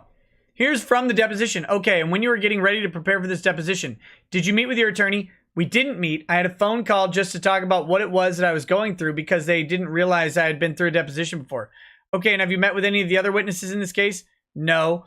When you were on that phone call, was there any way to review the documents? No. Researching plaintiff. 10 grand researching Vic. 8 entries for researching Mignana. Ron calling Casey about Casey getting doxxed and comments regarding Chup. Ron getting charged $300 by Casey to review comments and statements made about the lawsuit. Jay Sean, he got $300.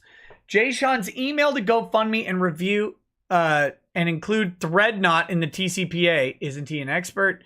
Crying about opposing counsel. This.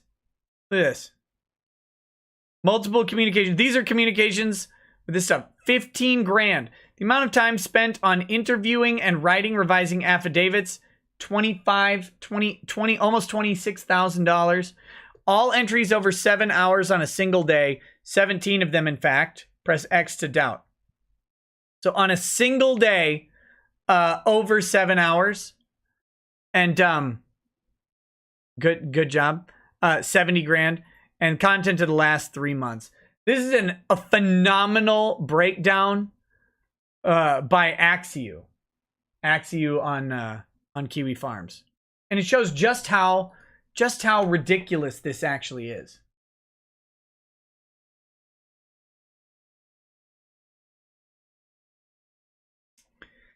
Red Baron 90 says, do you still do lemon songs? If so, okay, let's make a deal. I'll do lemon songs when we're talking about the Vic case. All right. Breathing in slow motion as I turned around to wheeze. Take my breath away.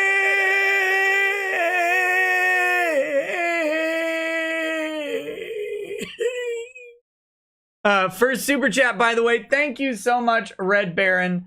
I was at my grocery store the other day and Take My Breath Away was on. I was like, God, I want to watch Top Gun again. That was fantastic. Fantastic. Mignana's response next argues that Rial and Toye submitted heavily redacted billing records and provided testimony regarding their fee request. Yep. He goes on to suggest that the bills were so heavily redacted as to be meaningless and prevented a meaningful review. They did. Again, Mignana mischaracterizes the appellate record. Not only were the Bs not unreasonably redacted, they absolutely were. But Rial and Toye's counsel specifically tendered the unredacted billing entries for in-camera inspection, which cures that issue. In-camera inspection means only the court gets to see it. So here they are. Here they are talking about their entries, right? Their billing entries and why they didn't challenge it. And then they're talking about, well, they replied with unredacted billing entries, but only for the judge. Well, how the shit is the other party supposed to respond to your unredacted or to your redacted billing entries if you don't provide them with the unredacted copies, which you didn't do?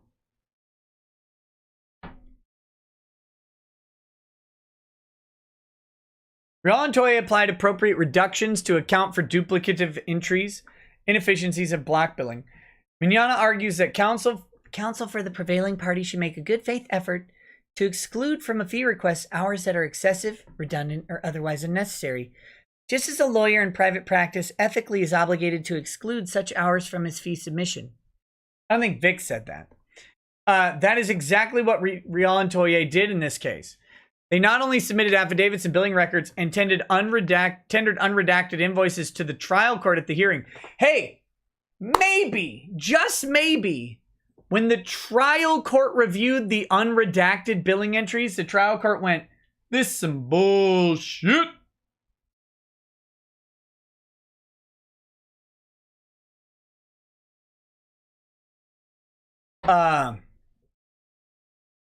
But they also introduced a chart identifying the reductions they applied. Oh, well, how handy. A chart. Thank you. Rial and Toye's expert also testified about the reasonableness and necessity of the fees incurred.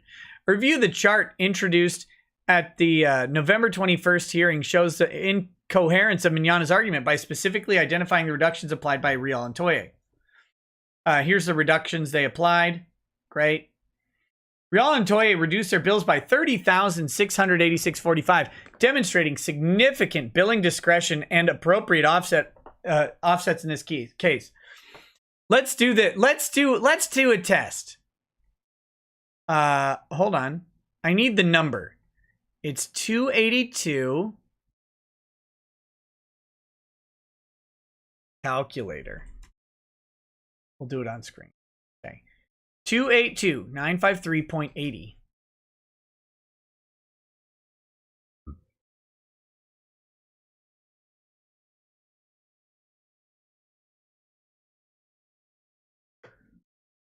Plus 30686.45. Whoops, 45 equals. Now, let's see, times 0.1. Oh, okay, that's interesting. Let's do times 10. So here's the amount, 313,640.25. Let's divide it by 30,686.45. So 10.22%. Wait, no. I did that wrong. Sorry. 313,640.25. 3686.45 divided by 313,680.25. 9.7%. It's shocking. It's shocking that what they came up with on their reduction is right at 10%. Basically, it's 9.78, 9.8% rounded up. It comes out to almost an exact 10% reduction, that's like the standard reduction. So they're acting like they did all of this. Now notice 24%, 9%, 9%, 6%, 9%, 13, 18. But it's actually a 9.7% overall reduction.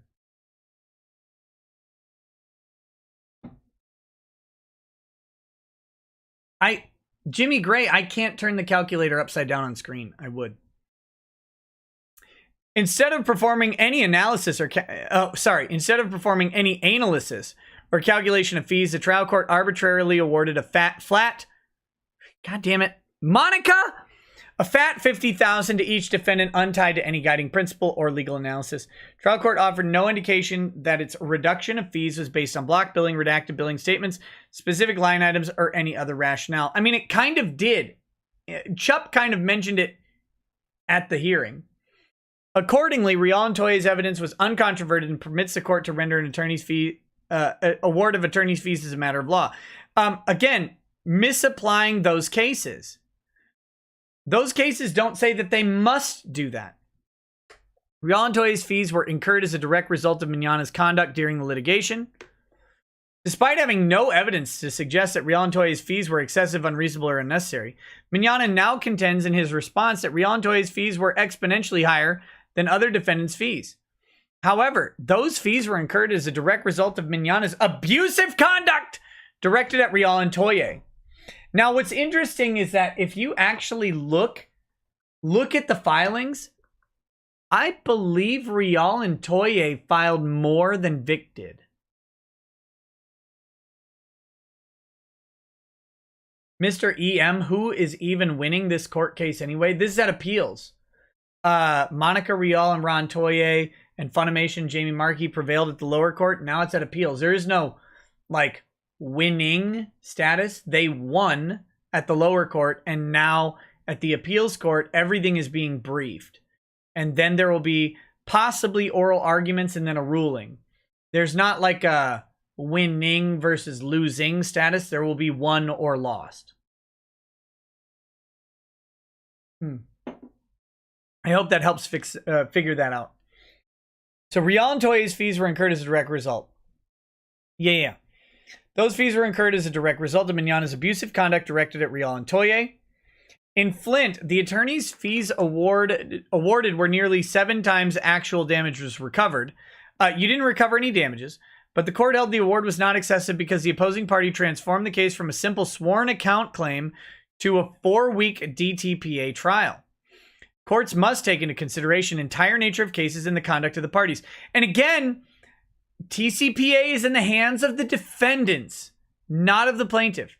In this case, Mignogna and his counsel employed a scorched earth tactic. Oh, you son of a bitch. That is the worst lie in this.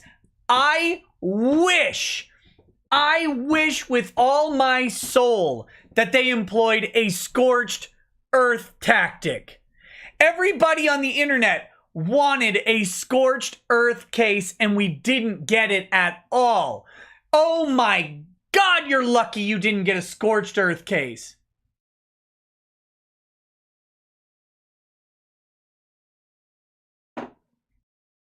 God! Oh! Everybody wanted a scorched earth case because the defendants are terrible people. Ron Toye, you are one of the worst people I've ever encountered. Ever. And that includes pedophiles. You're one of the worst people. You're up there on the list with pedos. Think about that. That's how degenerate you are. Scorched earth? I wish. Did Vic ever ask his fans?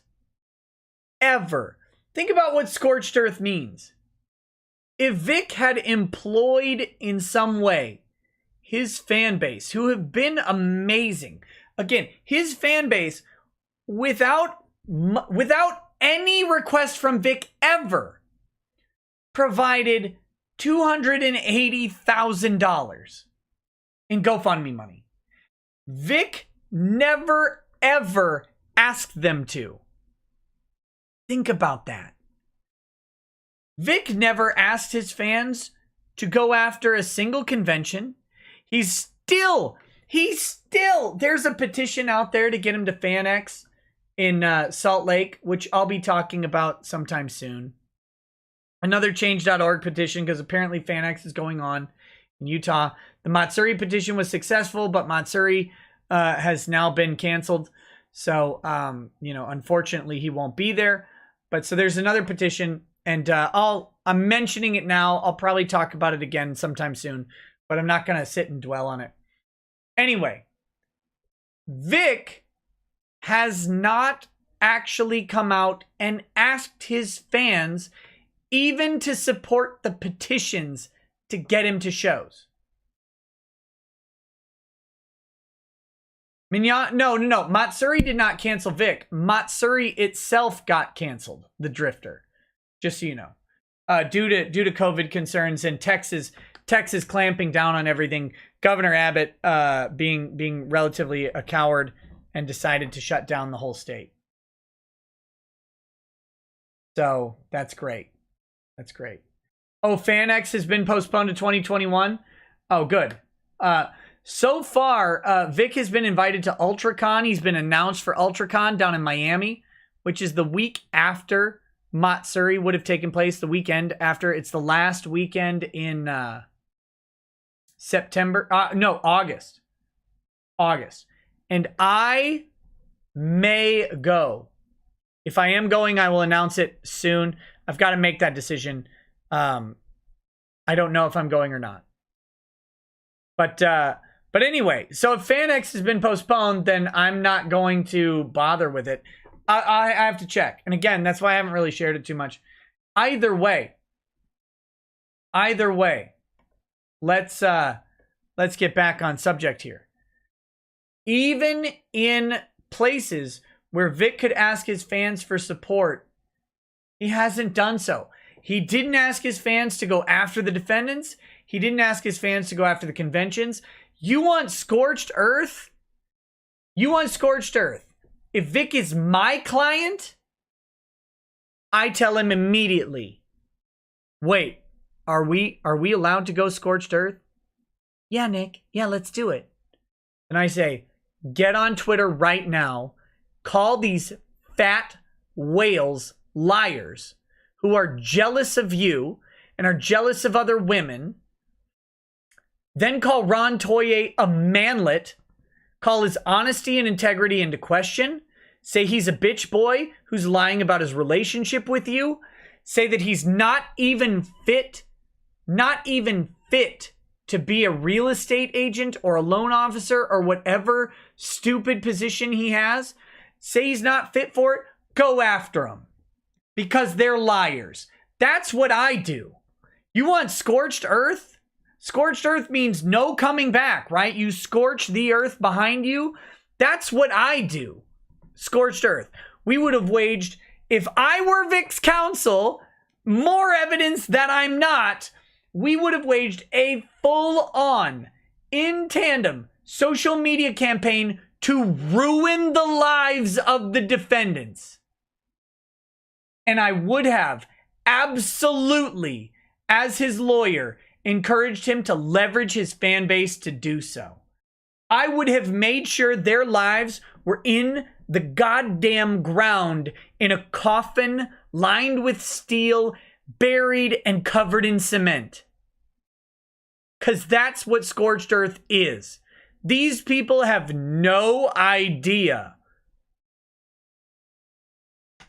Think about this. You've got people like Spirit Jr. out there, right? Spirit, by the way, I like Spirit Jr. What is this?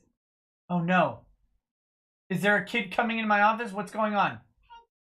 What? Come here. You don't know where your passy went? It's in your bed, lady. Do you need help? Do you need help finding it? Okay. Say hi. Just say hi. Hi. Okay, guys, I gotta be right back. I gotta be right back. Give me just a moment. Let's go.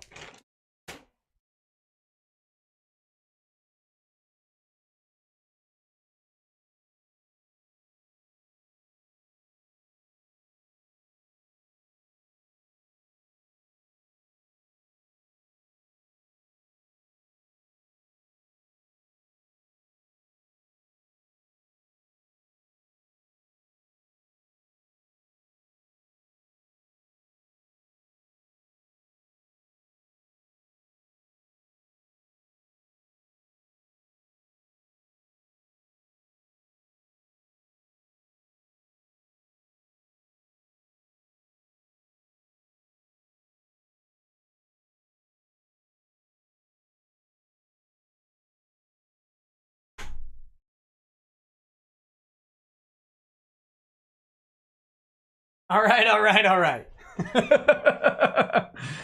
Oh my goodness. I love kids. Right when I was about to go off.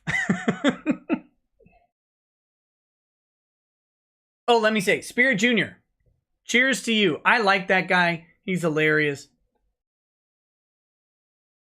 But you guys, if you're familiar at all with Spirit Jr., there are dozens of Spirit Juniors in Vic's fan base. Dozens of them. Statistically, there has to be. Imagine if Vic had actually asked them to do anything. Scorched Earth? They practically left a tip.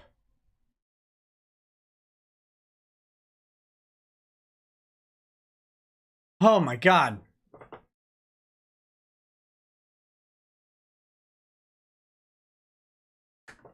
Anyway, let's see what their idea of Scorched Earth is.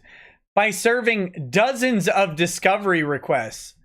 Wait, dozens of discovery requests? You mean the one request for interrogatories and then the deposition appearances? That's not dozens of discovery requests. That's requests for dozens of things. In, I think, one interrogatory and document production request. Taking depositions of both Rial and Toye. That's not Scorched Earth. Can you imagine being this weak? Withdrawing notices and filing last-minute pleadings. Missing deadlines. Missing deadlines isn't Scorched Earth. It's either a tech issue or bad lawyering, one of the two. And the court didn't care. Filing for leave. Filing for leave! Oh my God. Seeking continuances and delays of hearings.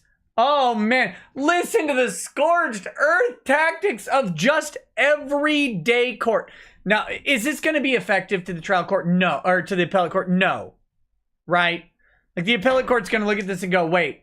So what they did was they filed for discovery, did depositions, and then asked for continuances of hearings on occasion. Okay.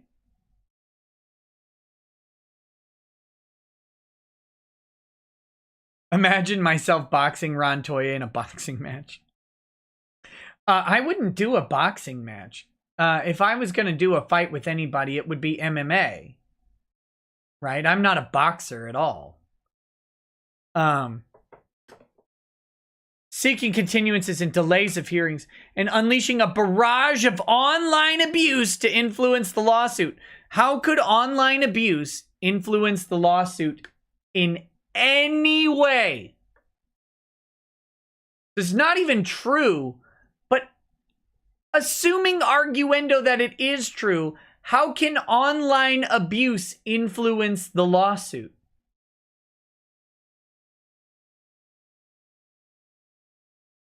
Accordingly, Rial and Toye's fees were reasonable and necessary under the circumstances.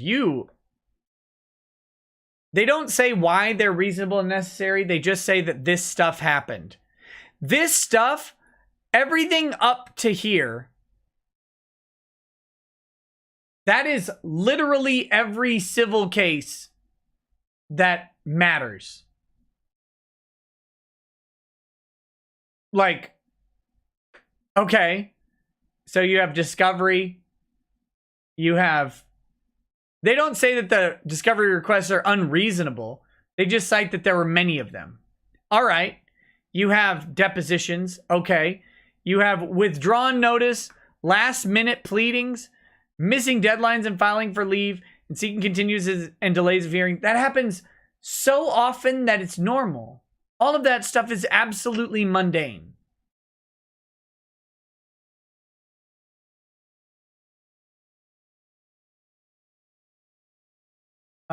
Ron Crossman. No, boxing would not be better. It would be much better if I was doing MMA. Trust me. Trust me. Mignana's failure to introduce contravening evidence is fatal to his opposition to overturning Rial and Toye's fee award. Oh, God, they're going... This is the summary. Shade 221, yes. The claim should blow up in their face because they went along with it. In fact, I mean, they welcomed it according to Ron, right? I don't know if that's in the record, but the appellate court is not stupid. You're gonna go, wait a minute, you could have stopped this stuff with a TCPA filing and you didn't do it. In fact, you had a hearing specifically about not doing it. The hearing with Casey Eric, where he said, because Ty said what they want to do, and this, by the way, was a lie from Casey Eric. I haven't picked on Casey Eric in a long time, but this is a lie from Casey Eric. Ty said, Your Honor, what they want to do is they want to have Vic's deposition and then that night file the TCPA to prevent the deposition of Rial and Toye. Judge Chupp said, you're not going to do that, are you? And Casey Eric said, well, no. Absolutely. They were going to do that. And let me be clear on this.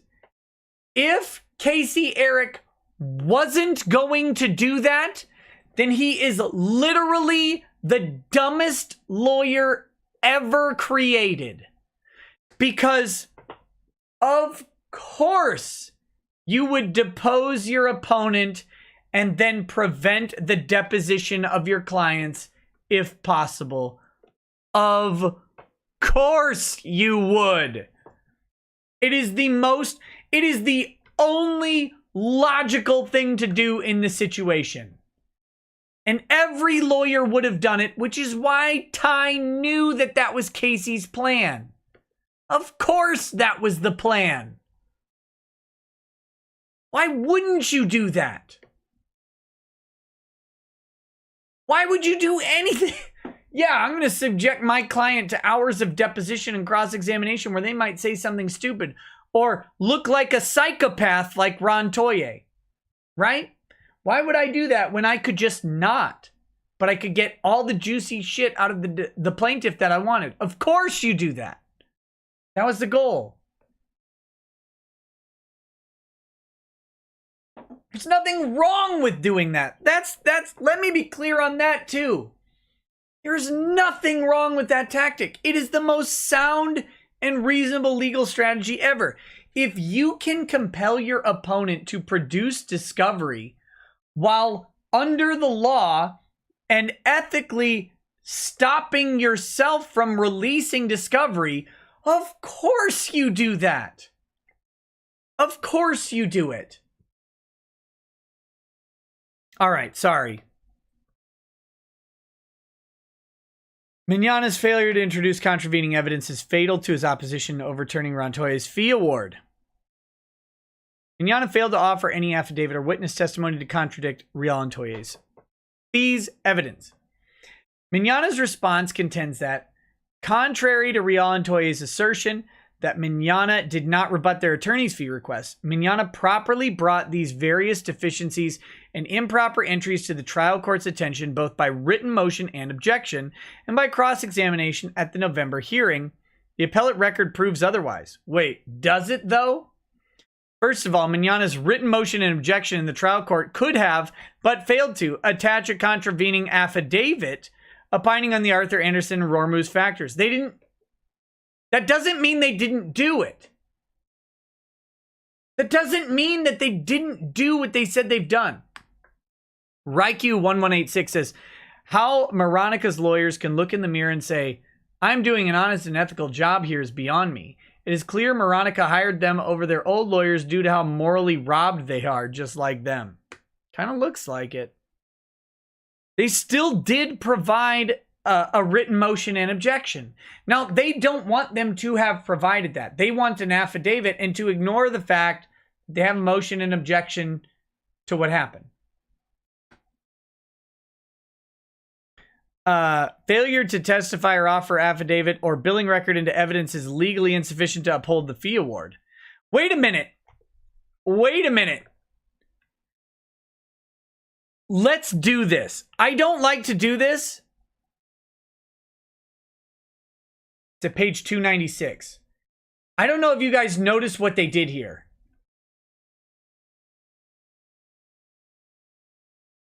Do you guys see what they did there?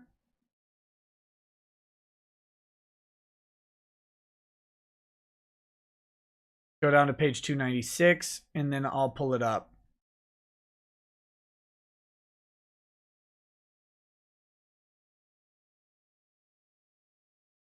Let's do this way. Sorry, I'm asking almost rhetorically. You might have to be a lawyer to notice this. Let's read this real quick.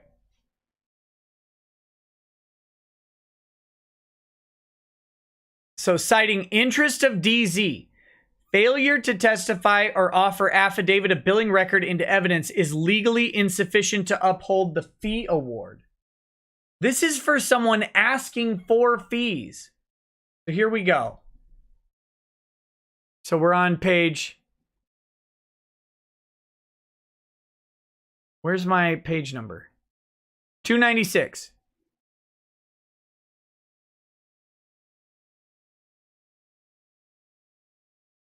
However, Mother's previous attorney did not testify about her attorney's fees at the hearing, and the trial court did not admit Mother's attorney's affidavit or billing records. Mother instead presented her own testimony about the total amount of attorney's fees she paid with a general description of her previous attorney's services. Mother's evidence lacks the substance required to uphold a fee award and thus is legally insufficient. Therefore, we sustain Father's first issue and reverse the judgment's $10,000 attorney's fee award. But in light of Nath's recent abrogation of our long-standing attorney's fee sanction precedent, while this appeal was pending on rehearing, we remand the case to trial court in the interest of justice for furthering proceedings. So, I have to point out, the person in this case, the analog in this case, is that the mother who didn't present the evidence is Lemoyne. This is an absolutely irrelevant citation. It makes no sense, and you can tell it's irrelevant from their own summary of the case. This brief is garbage. It's well written, but the citations to the law are fucking the opposite of what they're trying to say. Mignogna offered no expert, no affidavit, no witness testimony to oppose Rial and Toye's fees, which is fatal to his position. This has nothing to do with this citation. Interest of DZ is not about opposing the fees that were proffered by an expert. It's about not sufficiently establishing that you deserve the fees you're asking for in the first place. This would be applicable if Lemoyne didn't testify.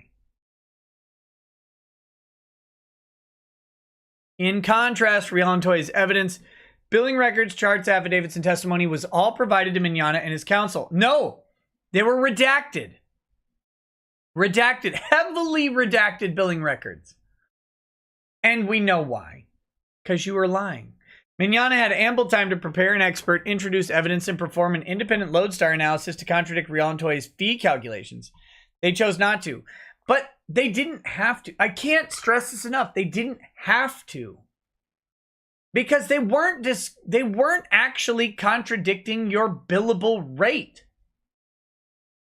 or the hours that you spent properly researching and conducting the case.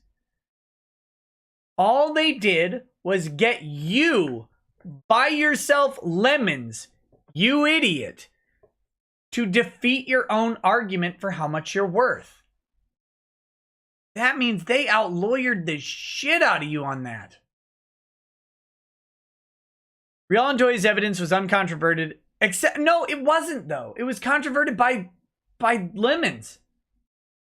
And their affidavits and testimony were clear, direct, positive, and free from inconsistency. Wrong. They weren't free from inconsistency. Mignogna had the opportunity and means to try to disprove or at least controvert Rial and Toye's expert testimony, but he failed to do so. Then why'd the court award otherwise? Thus, Rial and Toye proved their entitlement to 282-953-80 as a matter of law. Your citations are wrong on this. I'm just going to say that again. Mignogna's cross-examination of Rial and Toye's expert did not undermine the lodestar analysis or justify an adjustment of fees. But it did, though. Clearly, the trial court thought it did.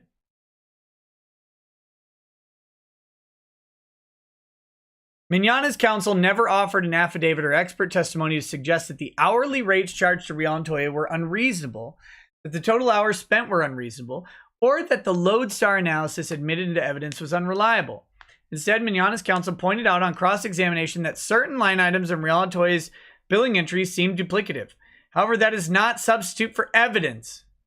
You don't have to have evidence. Nor does it overcome Rial and Toye's already applied reductions. Sure it does. Notably, there is also no evidence in the record that the trial court relied on the cross-examination for its decision. Oh, does that bother you? Do you think, wait, are you saying Chup screwed up? I thought Chup was perfect in all that he did.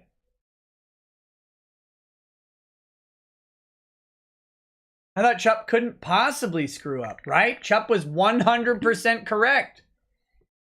At the hearing, he did the TCPA 100% correctly. His judgment was perfect.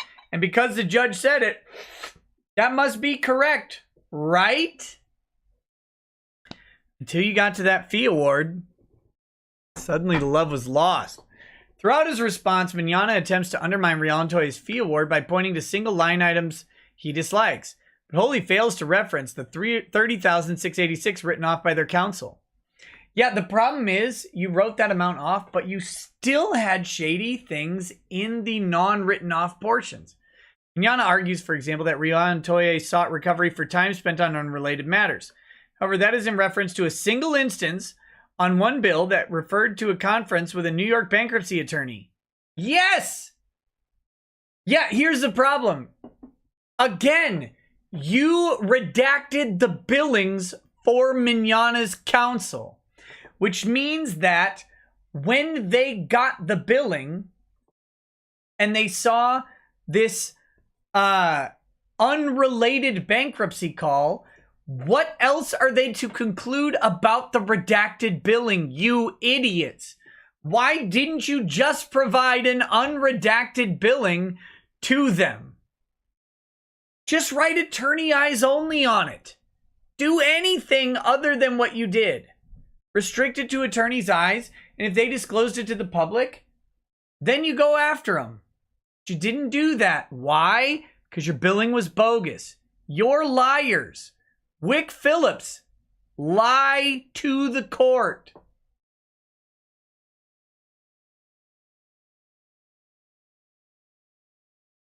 Let's see. Why did you have that on there in the first place? Why are you billing them for consultation to a New York bankruptcy attorney? Why on earth are you doing that? The entire total for that line item amounted to $220, and Rial and Toye's counsel specifically excluded it from the billing calculation. Mignogna also complains, without any support, that Rial and Toye impermissibly attempted to recover 21.5 hours of entries that involve emailing and or conferencing, often with counsel for the co-defendants. However, he offers no case law, no record cite suggesting that conferring with co-counsel is improper, inefficient, or otherwise unrecoverable. It's duplicative. It's duplicative. That was the argument at the trial court level, and you know it. Mignana's counsel cross-examined Lemoyne, but ultimately criticized only 6 billing entries amounting to $9,000 in fees, which does not exceed the $30,685 in reductions that Lemoyne had already excluded from consideration.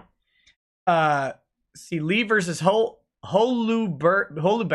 upholding fee testimony because although attorney cross-examined witnesses, he did not question the reasonableness of the fees, nor did he put on controverting evidence of the issue of attorney's fees.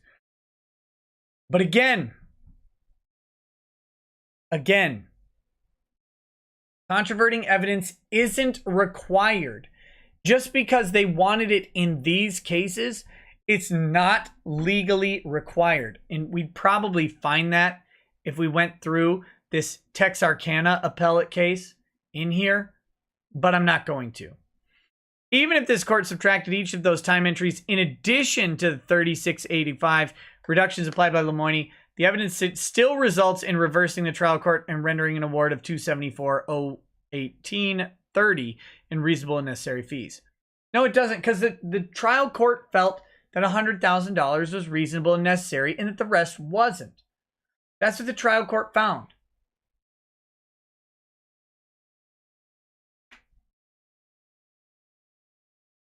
Mignana's response cites case law that actually supports Rial and Toye's entitlement to a full fee award. Ho-ho! Does it? Guys, you might want to check your own citations. Rial and Toye followed the roadmap laid out in McGibney versus Rouser and deliberately avoided the pitfalls highlighted by Rormuz. However, moreover, Mignana was aware of and cited to McGibney and Estate of Stokes prior to the evidentiary hearing, which expressly require expert testimony on fees. No, you misread McGibney. You misread McGibney. You're wrong here. You're embarrassingly wrong here. I'm just a small town attorney in Minnesota.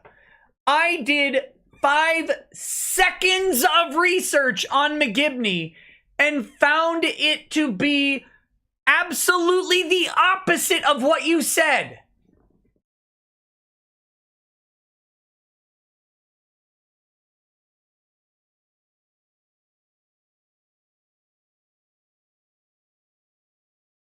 I don't know what else to say. I have no reason at all to know Texas case law outside of this show. None. 0. And I can tell you that the citation to McGibney is fucking wrong. It's wrong, and it's embarrassingly wrong. I think that the appellate court clerk who reads McGibney is going to go, they got this entirely wrong. And if they don't, then they should be shot in the street.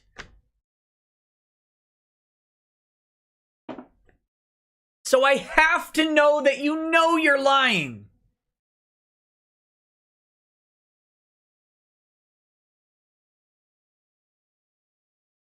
Despite knowing about those cases, Mignana still failed to offer any expert testimony or evidence. Do we have to go back?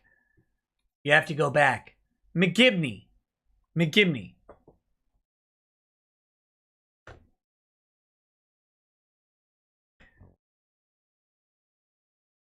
Here we go. Again, this rule does not change in the context of Chapter 27 hearings, as the Supreme Court has instructed us. In the context of a Chapter 27 dismissal hearing, the judge, as a fact finder, must determine whether the amount is not excessive or extreme, rather moderate or fair. Wait, where was that? The gist of appellant's argument on appeal is that because the charges in the affidavit were excessive, as opposed to moderate or fair, the trial court erred by awarding the entire amount sought. For the reasons already set forth above, we agree. We agree that it was excessive, that they awarded all of it. It's the opposite thing. Appellee argued to the trial court that because appellants did not challenge his affidavit, appellants were precluded from challenging his attorney's fees evidence. However, while an unchallenged affidavit provides legally sufficient evidence at trial to support a finding that the amount charged was reasonable, the affidavit does not constitute conclusive proof. In Atwood, the appellants contended that their uncontroverted affidavit entitled them to recover the amounts reflected therein as a matter of law. But as we explained, Section 1801 affidavits do not establish that the fees were caused by the defendant's actions or that the plaintiffs are entitled to those fees as a matter of law. It says the literal goddamn opposite of what you're saying. It's only the exact opposite, though. Just the exact opposite. Just that, though.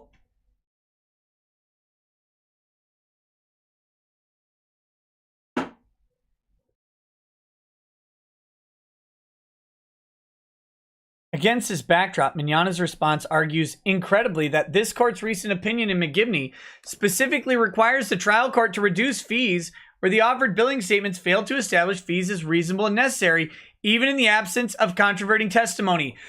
This argument is a mischaracterization of the cases holding in Texas law. No, it isn't. No, it isn't. It's the exact thing. It's right. It's right here. It's literally right in the fucking section about attorney's fees, you dim-witted pieces of garbage. How do you get this so wrong? It's right there.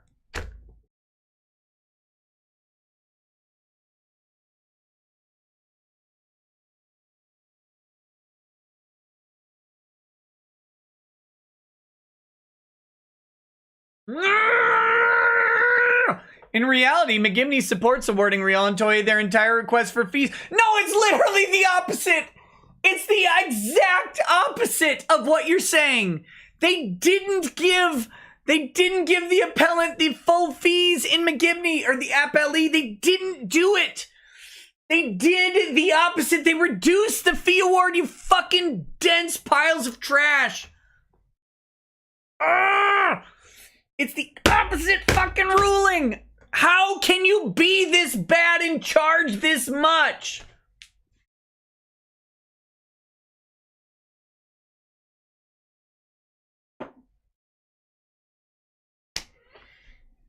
The opponent must file and serve a controverting affidavit in compliance with 1801. No, you're misciting it again. You're absolutely, it's right.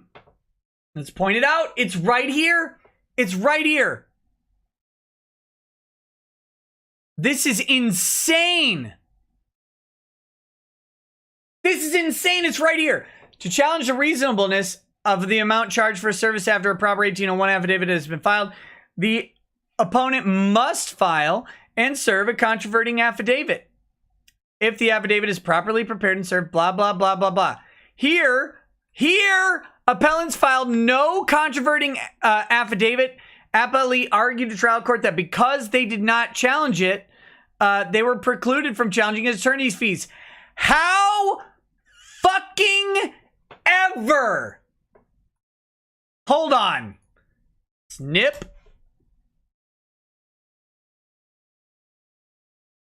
Wait. 1 second. I don't want that thing on there.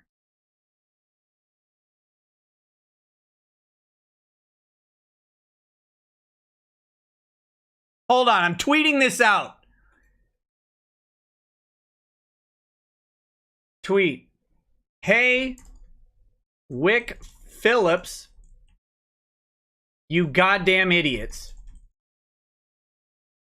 If you actually read McGibney,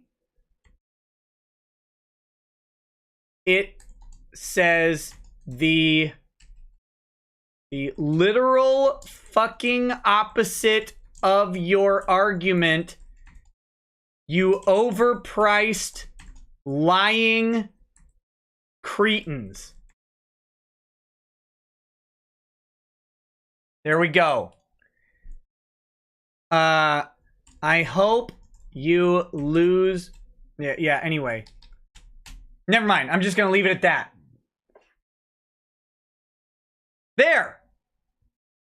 There. I tweeted it out.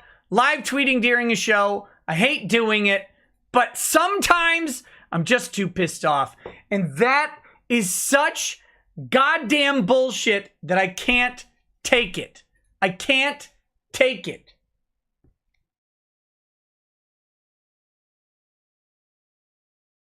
The whiskey, by the way, is Brother Justice. Brother Justice Whiskey. I know it's not Justice, ICE, whatever. Justice.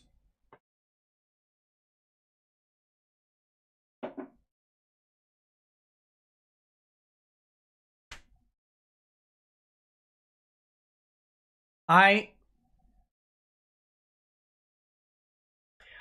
hate lying lawyers. I hate them. I hate them. I hate them. People accuse me of lying. Let me just be very clear. I don't lie. I don't lie. My biases are open. You know about them. I don't lie. I would never, ever lie to a trial court or an appellate court. Ever. And any client who has asked me to lie or misrepresent their position ever, I refer them to different counsel. Without exception. I don't lie. Maybe I'm the worst lawyer on the planet because I don't lie, but I don't ever lie. And certainly not to a court. Why? Why lie? The truth is better. It's funnier. It's easier.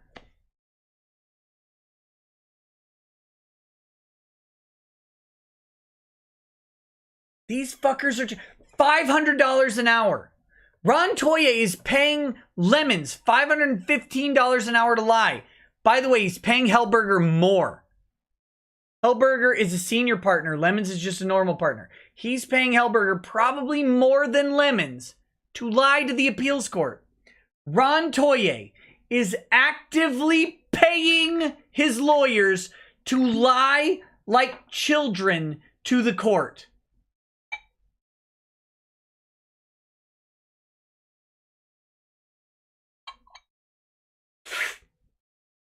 By the way, fat fucking dildo Mike Dunford praised this document. Just so you're aware how great it was. You think Mike Dunford was jerking himself into his own mouth while he read it? I can't imagine being these people. Being this fucking disgusting and terrible. All the things, by the way, they accuse me of doing. What? Find anything I lied about. Find a single damn thing, please. Please point out my lies. I'll be happy to clarify them.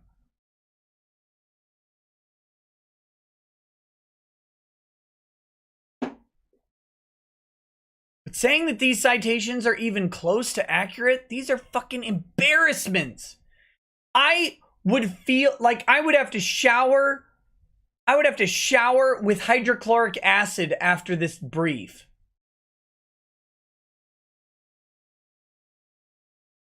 All right. This argument miscarried. In reality, McGibney supports awarding Rial and Toye of their entire request for the fees by holding that where the proponent seeking fees submits an affidavit, they reduced the fees. They reduced the goddamn fees in McGibney, you fucking idiots. They reduced the fucking fees.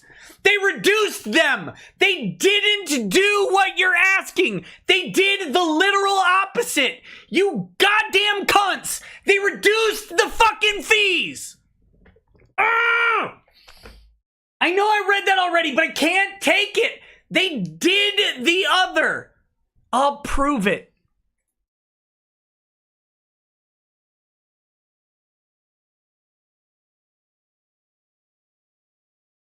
Where's the holding? Okay, where's the holding? Yeah. Okay. Where's the fucking holding?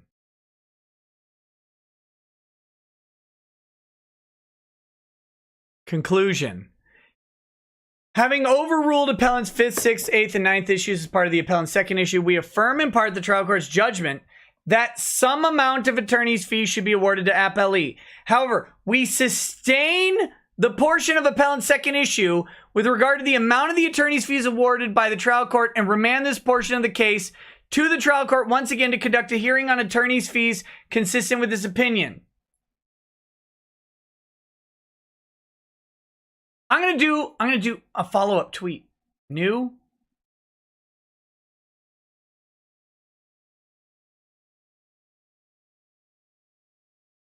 I'm gonna do a follow-up tweet. Let's see.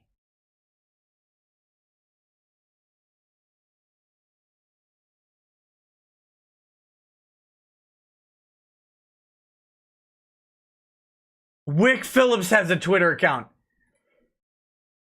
Hey. Whoops. Apparently I have caps lock on. Hey. Oh my god, I can't type. That's the whiskey. Hey, Wick Phillips. You dumb piles of trash. This opinion in McGivney, right? McGibney says the literal opposite of your argument, you idiots. So we copy this. Here we go. There's that one. Now, let's copy their stupid argument here.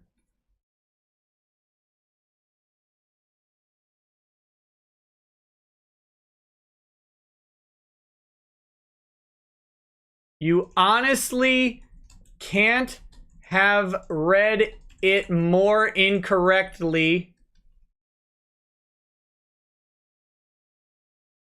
You lying sacks of garbage.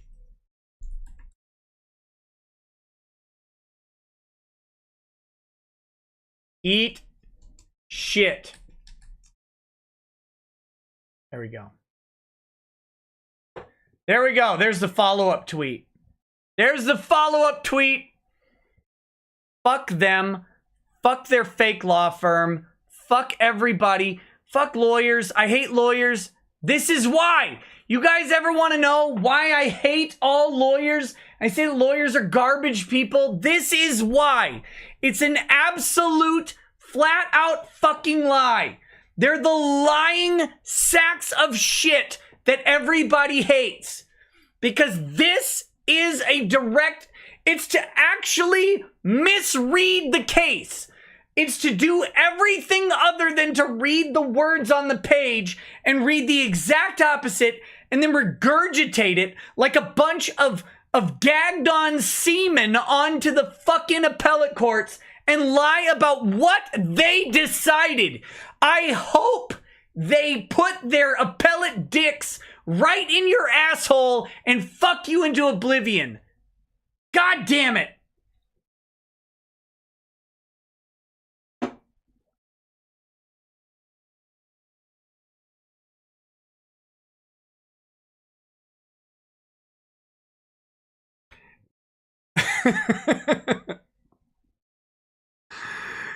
Yoko Karama 62 says, do you think that they are hoping the appeals court will not do their homework like Chup? It's a misplaced hope, but I mean they've got to be. AGK says PewDiePie screams on camera about dumb things. Nick screams on camera about dumb things. Honestly, I don't see a difference here. Both equally fun to laugh along with. Well, yes, if you like the screaming about dumb things, you are no stranger to this channel. I'll take it. I'll take it. Join my Patreon or whatever and come hang out for a Wednesday live chat. Miss Metro Exo Kitty says, hey there, big guy. Let's not lose our cool now. It's long lost. I'm like, I don't know how to put it. Just because people brag about having more chromosomes than everyone else. God damn it. JCF Data. Says, evening, Nick. Finally got a chance to watch live again. I think Jay Helberg was $6.90 an hour when they talked about fees in the Wick Phillips affidavit. Hope you're doing well and you and your family are healthy and safe. JCF, I'm doing great. I hope beyond hope that I can come up and visit you again for Kitchener. If you're going to go to Kitchener next year or whatever. Cress, I'm officially calling you out, Cress. I would love to come to Kitchener again. I really enjoyed that stupid town, and it would be great. It was a fun convention. Anyway, I would love to come. So that being said, JCF, hope you're having a good day. Thank you. Thank you. If the opponent's, i.e. Mignana's, controverting affidavit is properly prepared and served, that forces the party with the burden of proof to prove the reasonableness through expert testimony. In other words, expert testimony is not always necessary if the opposing party files a controverting affidavit. Wait!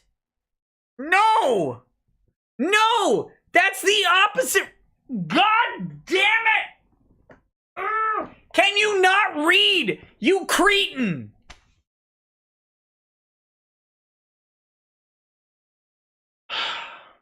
However, Mignana did neither, while Rial and Toye did both. Rial and Toye submitted affidavits and evidence on November 4th, 2019, and followed up with that expert testimony on November 21st hearing. Mignana ignored the teachings of McGibney and Estate of Stokes by failing to bring an expert. I didn't read Estate of Stokes. I can guess by their misread of McGibney that they were too busy gargling on their own man juice that they couldn't fucking bother to read the rest of Stokes. I have no idea, and I can surmise that. JCF Data says, hell, Nick, my company would sponsor you to come back to Kitchener Comic-Con. I would be there. I will be there. Look, I'm all for it. I'm all for it. Mignana cannot now try to use Marky's expert as his own. I don't think he's trying to use Marky's expert as his own. He's just pointing to the same evidence the judge used.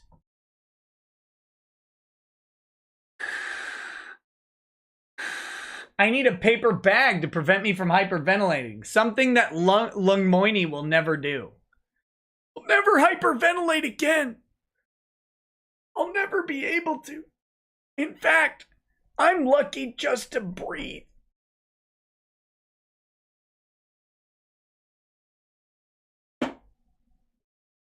I need to check something.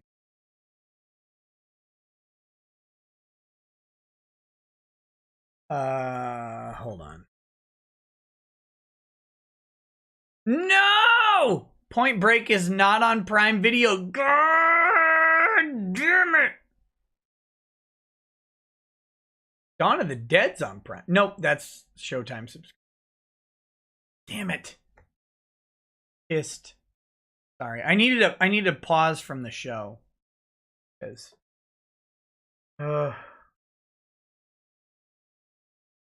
Killer Clowns from Outer Space is on there, and I think that's what we're gonna do. I love Killer Clowns. All right. Clearly, Mignana knows that his case collapses without expert affidavits and testimony. He doesn't know that because it's literally fucking not true. He first cites several cases where the courts rendered an award of attorney's fees because the opposing party failed to supply expert testimony or affidavits. He then shifts to a novel strategy for the first time on appeal, trying to adopt the testimony of Sam Johnson, who served as co-defendant, Marky's trial counsel, and fees expert. This argument is as illogical as it is unpersuasive. Yet Judge Chupp used it. He's not citing to it. Judge Chupp decided this was the reason.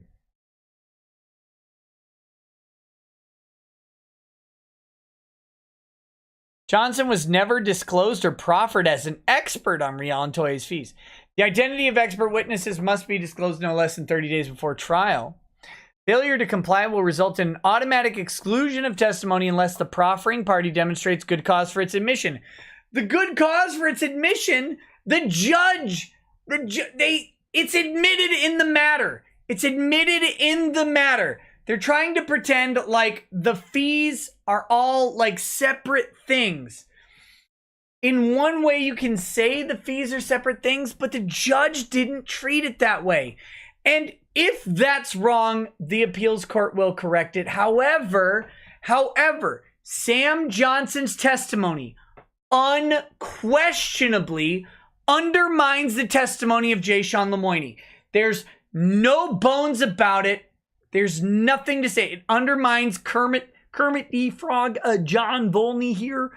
It undermines his testimony as well, because Sam Johnson was able to do this for 1/6 the cost of Lemoyne, and the judge cannot overlook that. He can't do it. He can't overlook that. How could he? Costs 1/6 as much. Why on earth? Justify your fees. So what Chup did is he took Lemoyne's fees, he cut it by 1/6, cut it to 1/6, and then doubled it. Doubled it.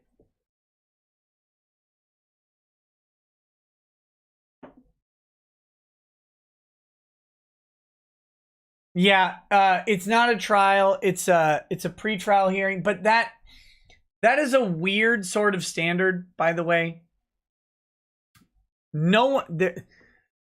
There's not conclusive. There's not consensus on whether a TCPA hearing is a trial or not. Under Fort Worth appellate decisions, a TCPA hearing is not a trial, according to the rules. Under other, like Houston, appellate decisions, it is. Failure to comply will result in an automatic exclusion of testimony. Okay, anyway, the proffering party demonstrates good cause for its admission. The good cause is that's what Chup used. Mignogna never showed good cause because he never raised his argument or strategy in the trial court. He didn't have to. The judge did. Oh, and they go ahead and cite interest of DZ again. Good job, you idiots. The interest of DZ is another one where you hear where the hearing is, or the ruling is the fucking opposite of what you said. In Youngblood, Texas Supreme Court disallowed the recovery of attorney's fees, finding it error to have allowed the appellee's attorney to testify where the appellee failed to supply the attorney's name as an expert witness. That doesn't help you! That's the other party! That's the opposite ruling than what you want! Vic isn't seeking attorney's fees. Fucking you are. Terrible citation. Go back to law school, and while you're there, me too somebody because you got raped. You suck at this. Therefore, because the appellee in that case never disclosed the name of the expert, trial court erred and allowed to testifying him for fees about fees for litigating the case. They're asking for fees. They're asking for money. It's the other side of the argument, you fucking morons. God damn it. This is shit lawyering. Guys, I can't stress you enough. This is shit lawyering. Why on $500 an hour? This is a 33-page document. This took 10 hours to produce. That's what they're gonna bill. $5,000. $5,000 for this.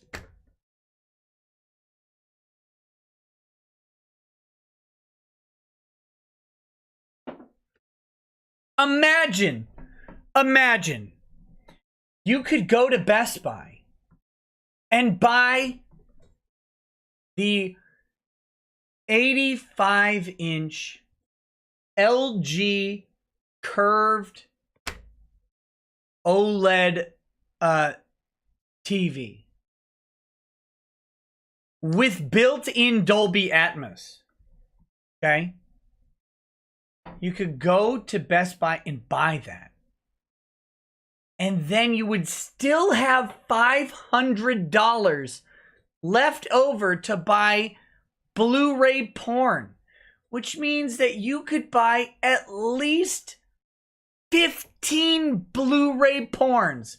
So you could have 4K titties on your screen to jerk off to.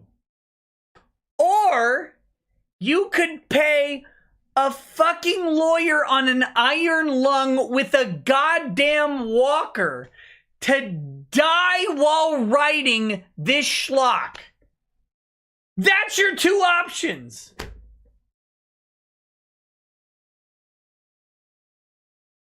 It would have cost me $1,500 to write the same document, and mine wouldn't have lied.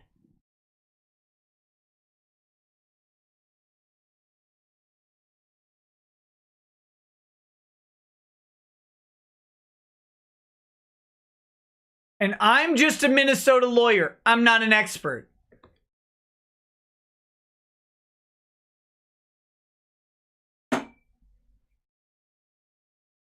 It would have cost Sam Johnson $2,800 to write the same document.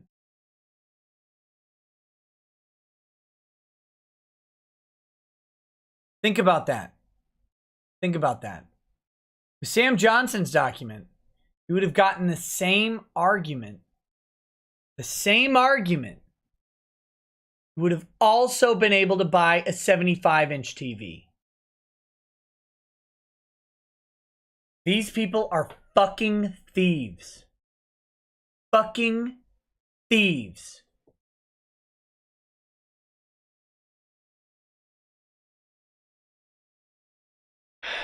In this case, Mignogna never even attempted to use Johnson as an expert in the trial court. Nor would that make any sense. You're right. He didn't try to use Johnson as an expert, nor would that make any sense. The problem is Johnson's expert testimony was recognized and accepted by the court. Mignogna doesn't have to use it. The court used it. And the fact finder can use the evidence of Johnson's testimony to say that that Lemoyne's a fucking liar. Mignogna's response now argues that Rial and Toye made no objection to Johnson's expert witness testimony, nor did they object to the attorney's fees record admitted as evidence by Markey. They didn't. They didn't do it. They could have. They didn't do it. You're paying them $500 per hour while Lemoyne watches my show. While Lemoyne watches my show with several boxes of Jergens and Kleenex because he's fucking in love with me and would diddle me with any opportunity to do so. Lemoyne would sexually assault me if he had the chance. If he had the chance. He's sitting there. Oh, Nick Rekieta. Oh my God, Rekieta Law. He would do that.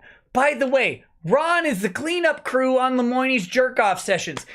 They would fucking do this if they had any opportunity to do so.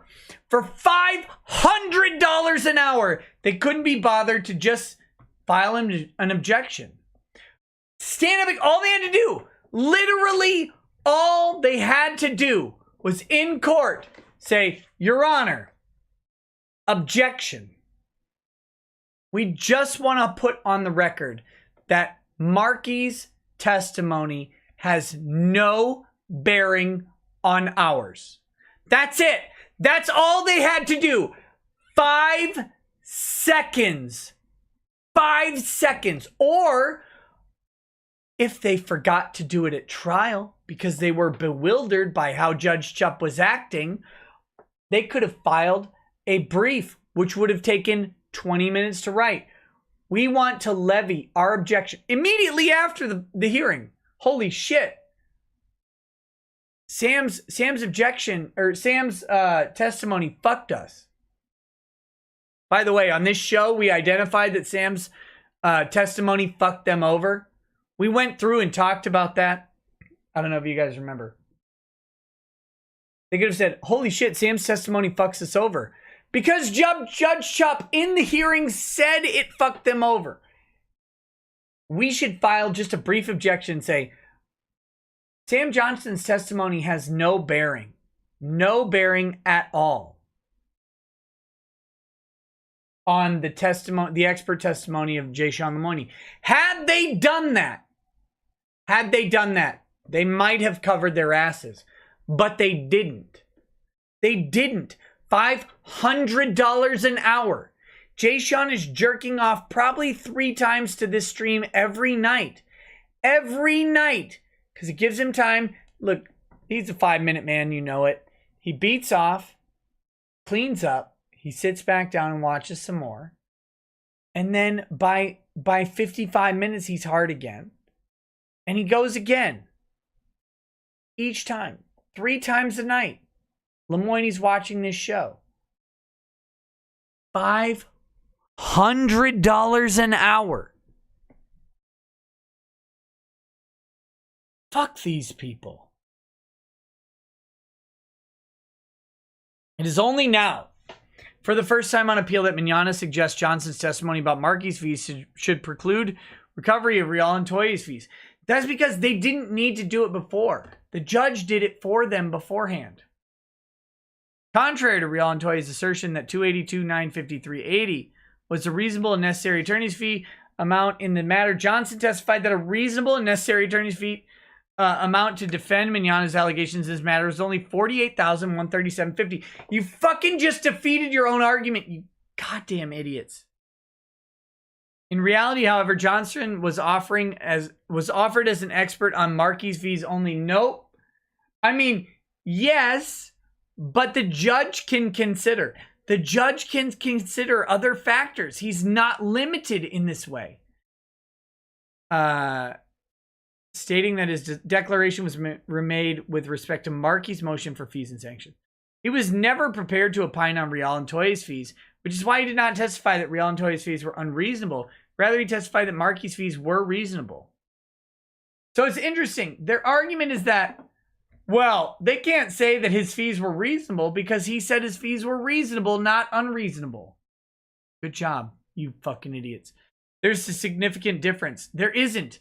There actually isn't. In fact, Johnson specifically testified that he did not even review Rial and Toye's billing statements. Even if Johnson had been designated as an appropriate expert, he was only offered to testify on his particular client's fees. But his testimony can be used to discredit. And that's the important word. All of the citations you have talk about discrediting attorneys' fees. You fucking liars. And they discredit your fees so beautifully. Nick's Hex says, before I found out about the lawsuit in your videos, I was asked to be an expert witness. Felt unqualified. I now wish so much that I had taken the case. Our expert witness is often sued if things don't go the client's way. No, no, no. Guys, the best job in the fucking world is to be an expert witness. Be an expert witness. The more obscure your expertise, the better witness you are. Oh my God, you can charge a goddamn fortune. Thousands of dollars per day, plus first class airfare and hotels at a premium hotel, plus meal allowances. You can charge it to a client. Be an expert witness. If I could be an expert witness, I would. Oh my God, I want to go learn an obscure feat of engineering. Just for that. Look, guys, let me tell you from experience. I consulted a genetics expert in a case that I had. I didn't hire him because nobody ever paid me and I didn't end up taking the case. But I consulted a genetics expert. Here was the fee.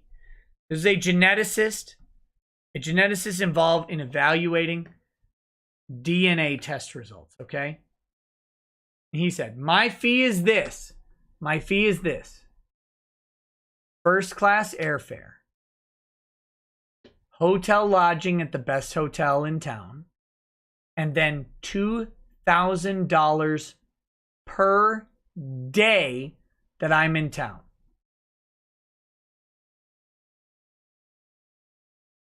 $2,000 per day that he was in town, not day that he testified. That means that you're paying $2,000 on the front day and $2,000 on the back day, ignoring a testimony day. All right? And this is genetics. There's a shitload of experts on genetics. A shitload of them. You talk about like some obscure sound wave or waveform expert. You talk about microwave expertise or nuclear expertise, something like that. You can make a goddamn fortune. You be a semen expert. Like, this is what, seriously, this is what Sasha Grey should do, right? She's like, look, I can taste the semen and see if it's correct. She should be a semenologist. If you do that, you do something that you can do like throughout the year, you will make $1 billion in a matter of months. Okay. Going on.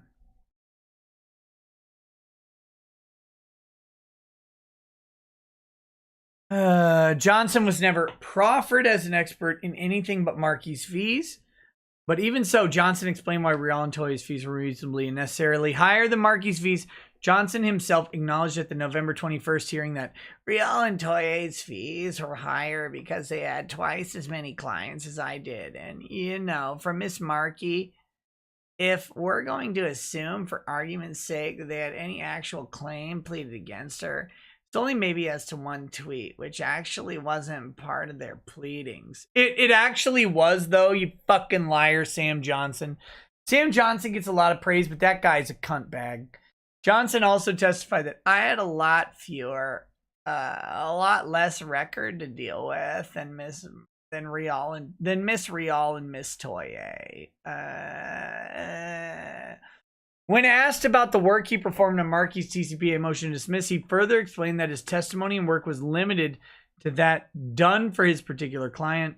Question: do you feel like you spent a sufficient amount of time based on your understanding of the TCPA to properly research and draft that motion in its entirety? Based on the claims and record relating to my particular client, yes, I did.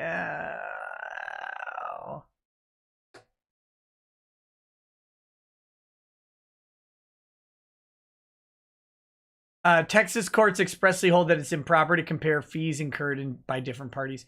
Even if Mignogna tried to use one of the other appellee's experts for his own in the trial court, it is improper to compare cases and fees because the circumstances of each particular defendant may be vastly different. And they got different fees. This is the thing they're ignoring. They got a different fee reward. If they got the exact same dollar amount, there'd be an argument here, but they don't have one. They got more than double, as they were in this case. Fee evidence needs to be tailored to the specific parties because different parties may freely choose to spend more or less time or money than would be reasonable in comparison to other parties. In re National Lloyd's Insurance Company. In other words, the work needed to successfully represent Rial and Toye is not the same as the work needed to successfully represent Markey, Funimation, or even Mignogna. You're right. It was double as much as Funimation and more than double as much as Markey. Mignogna actually did try to use his own fees for comparison, arguing below with no lodestar analysis that the time Rial and Toye counsel spent preparing for Mignogna's deposition was unreasonable because attorneys for Mignogna did not spend 50 hours preparing for two separate depositions taken by Mignogna's attorneys. The reason they pointed that out is because they were doing the deposition and you guys were sitting there saying objection. It takes objectively more time to do a deposition than to sit at and respond to a deposition. For as far as depo prep goes, you have to create a list of questions. You have to prep your client for a list of, you have to prep each attorney for responses to those questions. You have to be ready to do that. It costs way more to prep for doing a deposition than responding to a deposition, and that's why they pointed it out. However, comparisons between the hourly rates and fee expenditures of opposing parties are inapt, as differing motivations of the parties impact the time and labor spent, hourly rate charged, and skill required. Here's the fucking problem, you cunts! Your clients testified that they didn't do depo prep. Your clients either lied or you're lying, and the court saw through it like a sheer robe. Also, tasks and roles of counsel on opposite sides of a case may vary fundamentally. So even in the same case, legal services rendered to different parties are not fairly characterized as similar. Yeah, that's not playing in your favor, you dumbasses. Oh, 3 pages left. I have to urinate badly, so we're trying to get there. Rial and Toye's faced a more complex fact pattern than Markey or Funimation. Again, they got twice as much money! Rial and Toye's opening brief provided this court with an in-depth look at the significant differences between the work performed and fees incurred by the various defendants in the underlying litigation, in anticipation that Mignogna would argue they were identical. Mignogna's response, however, made no attempts to address those distinctions or explain how two defendants that had to sit for depositions, answer discovery, and face dozens of additional factual allegations would incur the same amount of fees as defendants sitting quietly on the sidelines. Because you chose to, you fucking dumbasses! The response contends that the Honorable Judge Chupp expressly noted the similarities in duties, challenges, and results obtained by Markey on the one hand and Rial and Toye on the other. Listen, you had no duty to sit for deposition. You had no duty to sit for deposition. You actually had no duty to answer discovery. You dumb cucks. You're liars. You're fucking terrible. Wick Phillips is the bane of attorneys, in my opinion. You had no obligation to respond to anything because you could have filed a TCPA and you know it.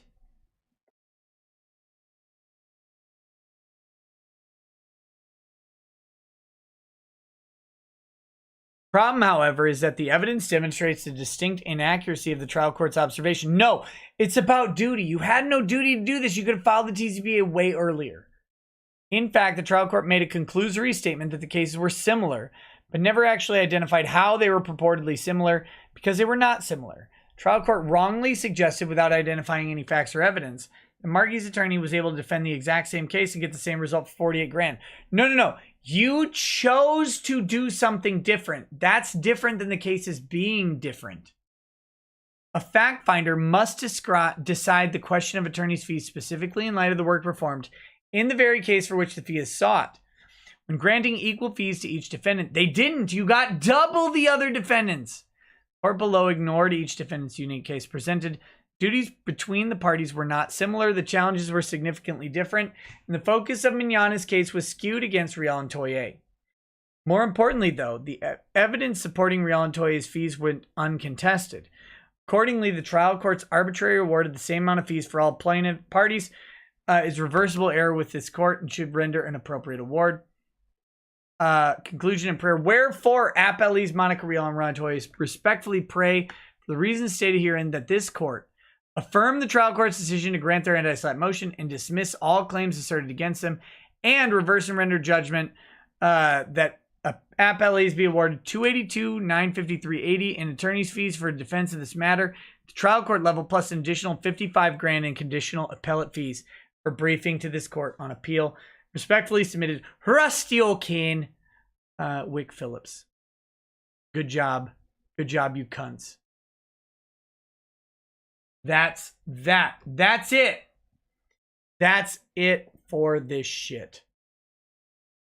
Let's see if we've got the GoFundMe. GoFundMe, one more time, is at $282,606. Thank you all. I have not been shilling the GoFundMe, and you guys have continually been amazing. Consistently supporting Vic, and I can't thank you enough. I would love if Vic would come out and thank you, but you've seen what happens when Vic doesn't thank you. Despite my complaints, and I have obviously had public complaints about Vic's participation in the social aspect of this suit, but think about why he doesn't do what I want, right? 1, I'm not his lawyer. 2, I'm not his agent. And 3, even when he doesn't do what I think he should, he gets blasted for it. So, I know Vic has not openly come out and said, please donate to my GoFundMe. But as a sincere thank you from me, personally, thank you. Thank you. I wish he could come out and say, please support my GoFundMe. I wish he could, but you see what happens when he doesn't even do that. DOG Beer says in lemon voice, I think I'm cute. I know I'm sexy. I got the looks that drive the girls wild. I got the moves that really move them. I send chills up and down their spines. I'm just a sexy boy. I'm not your boy toy.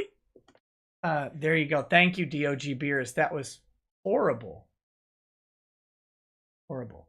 All right. 282606. Thank you to Rose, Mike, Ropenish, Matthew, Mark, Sean, Forget, John Sargent. Those are the recent donations since we last checked with Marky's Lowe's belly fat. That's horrifying. So thank you guys for your donation. For that. All right, let's do super chats. Let's do super chats. Then let's go to Twitch for the watch party. Okay. Justice chats first.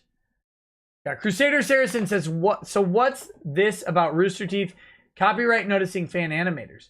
Doesn't that seem a bit hypocritical of them? The company is already 1 foot in the grave. They really want to be playing these fuck games." Yes, Rooster Teeth has copyright noticed a Rooster Teeth fan animator who took Rooster Teeth characters and put them in sexy positions, and they copyright claim them, even though those sexy positions are not Rooster Teeth property. That is a pretty blatant violation of fair use, and Rooster Teeth should burn in Lemoyne's gonorrhea. Or hell, whichever one's worse. Changus Khan says, what's your taste in music rackets? Any songs or bands that come to mind? My favorite band of all time is Stone Temple Pilots. I also love Offspring and Sublime. But I love all music, even shit I don't like. It just depends on the musician and the song. But those are my favorites. Mercenary X says, I met Grant at Comic-Con a couple times. He was everything just saying, but he pushed politics and it was bad with Trump. I lost respect of the guy. I'm not sad he is dead, but I am not happy either. I'm left very conflicted. He was nice to me until Twitter. Look, people's political opinions are not a reason why you should be not sad that they're dead. If the guy was nice to you in person, that's all that really matters. Twitter doesn't matter. If someone's genuine in person and nice, then on Twitter, you have to assume that they're not genuine on Twitter, and that's okay. That's fine. Maybe you're misreading it. Maybe they're misstating it. It's okay. They're nice to you in person. Mourn their loss. It's okay to mourn someone. Crusader Saracen says, so how much money did Toye and Rial burn having their lawyers and a stenographer watch and transcribe your streams? And on a scale of 1 to smug, how smug does that make you? It was a lot and very smug. Full smug. Siren Jag says, Nick Rekieta, but a giant fee, fi, fo, fum. I smell a cuck with just one lung. Be he wise or be he a fool, I'll grind his bones to make my rue. There you go. Oh, that's me as a giant. Yes. Changus Khan says, since lemon songs are still loud.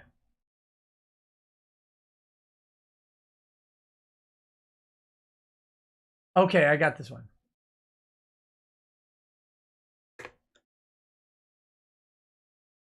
Hold on, guys. I'll be right back. I think I have to deal with a kid.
Okay, sorry guys. I had all the spider senses. Oh, sorry about that.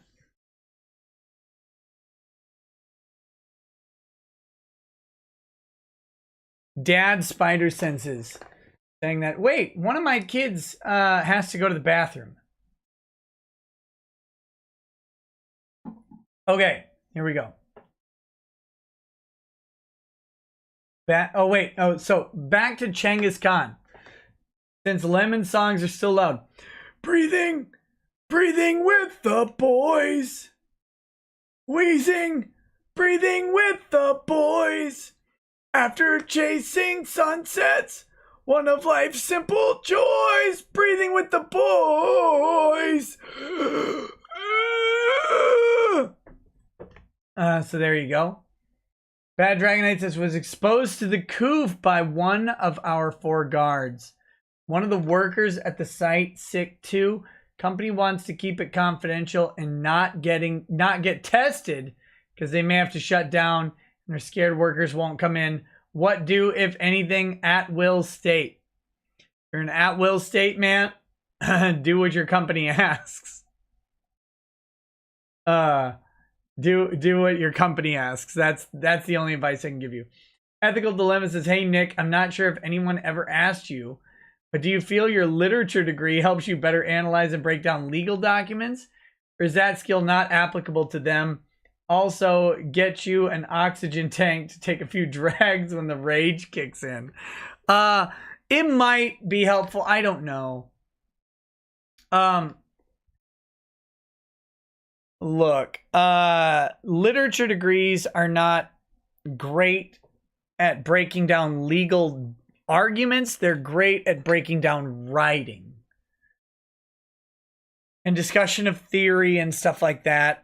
And that doesn't apply very well. The writing part of my major might be a little bit better, but law school is pretty good at teaching you how to break down arguments. I would say that the literature and creative writing degree that I have is better at making me write documents rather than read them. I know that seems a little bit weird, but that's my thoughts. But who knows how you quantify that? Bad Dragonite says, man, fuck Rooster Teeth for their copyright strikes on people. They literally only got started with and are only successful because they made the fan videos like Red versus Blue. Fuck those hypocrites. Yes. Absolutely.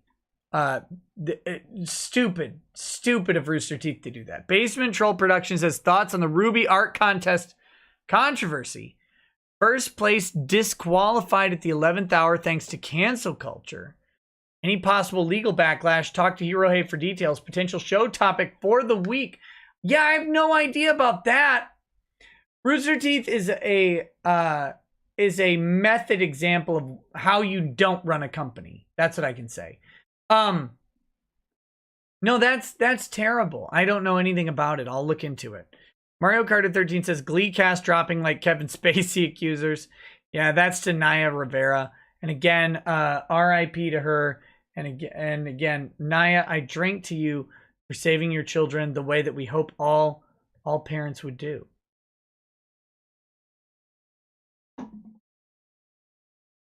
As Cybertaz says, Leighton Toye. Bad Vibe says, and the court knows what pleases it, ruling commando under the robes. Ninja Work 111 says, did the fee thing have to happen before appeal was over? Yes. 200 Watt Studio says, rip Grant Imahara of Star Trek continues. Kalinka Pavlova says, your dream sandwich sounds disgusting. It's not my dream sandwich, it's my go-to sandwich. Here's $3 so you can get a proper one when it's okay to leave your house again. No, it's just the sandwich I like to eat in my own privacy. It's easy to make and it's delicious. Corey Dillon says, Dylan, I just want to thank Monica and Ron for ruining Dragon Ball in America. Thank God Japan won't let you touch UC Gundam. Ryoji Mata says, holy crap, this is an awful document. Please do. We Will Rock You by Queen in Lemonhead. We will try to breathe. Kakalotizaro says, hey, Nick, remember I told you I had a new whiskey? Well, after tasting it, my verdict is that if you like Johnny Walker Black Label, you'll like Chivas Regal because they taste very similar. Look, I won't buy a Johnny Walker Black bottle because hashtag Johnny Walker Black Lives Don't Matter.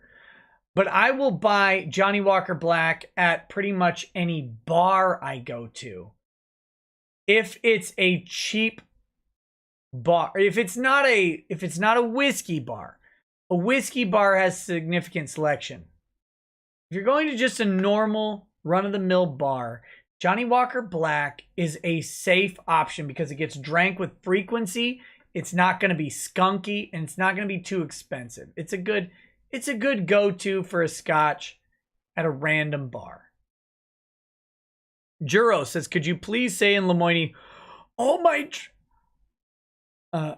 dreams have been torn into pieces. Hear the screams of my eternal pain. I thought you were doing like a Last Resort by Papa Roach. Cut my lungs into pieces. This is my last resort. Suffocation. No breathing. Don't give a fuck if I die on my ceiling. Maxwell Kim says, Google Tim Walz, Jeffrey Epstein. Oh no. No, Max, is that you? It is you. I can see by your goddamn profile picture. How are you doing, buddy? I want to hang out again. How you doing, pal? Hit me up, man. DM me on Twitter or Facebook or something. I want to know how you're doing. Alexandro says, Racket's going scorched earth on that kid. Kalinka Pavlova says, Rantus interruptus by cuteness. Bad vibes. Says, Mogwai invasion. Don't feed it after midnight. Expo 3 says, I took an Ambien to sleep. I'm hardcore hallucinating. Your face is in 3D on my TV. It's literally sticking out of the TV as you talk. Holy Christ cakes. Buddy, just don't drive or shoot anybody. 200 Watt Studio says, Nick, can you please explain McGibney? No, I can't. I can't explain it other than the way McGibney is plainly expressed that we went through on the statute. I don't know anything about McGibney, but as far as the fees goes, it's whatever the opposite of whatever they're arguing. Moist John says, you won't lie, but you will tell the court about that boating accident, right, bro? Really pulling for that story to work, man. The boating accident where I lost all my guns. Agent Yokai Zero says, many people would like your detailed take on the following. Bleeding Fool article by Penny Parker. Expose the Whisper Network exists and seeks to destroy male comic pros. Okay. Agent Yokai Zero. To you. And to the rest of you who want me to cover the Bleeding Fool article. I did a 5-tweet Twitter thread about Sydney whatever's stupid man's name. Their analysis of it. I will probably do a short video on it tomorrow to go with that analysis. But the long and short is Whisper Network exists. It's a fine article. It doesn't impose any legal liability on Bleeding Fool as far as I can tell. The article is good. And, is the Whisper Network, like, can you go after them? It'd be hard to do so. It's a lot of opinions. I'm not going to say that the Whisper Network exposes any legal liability. Just stop buying their shit. And I don't just mean physically purchasing their shit. I mean believing their shit. Because they have an agenda. And it's obvious. Kiss a mass, me too. I need some ramen too. Vladimir Ivanovich says, here, put this in the swear jar. Keep up the fire. Samurai Zenji says, to quote Uncle Ruckus, read, ninja, read.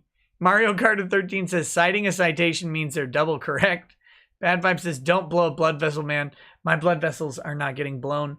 Zypher Warrior says, Rooster Teeth denied art contest winner because people complained Wendigo was offensive to some people.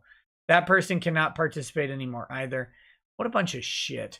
Shadows King 101 says, can you attempt the scream from Dream On in Lemon? Hold on. Yeah. I can do that for you.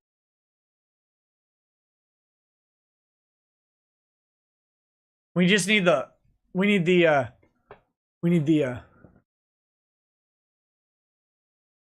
yeah, sing with me. Sing for the year. Sing for the laughter. Sing for the tear.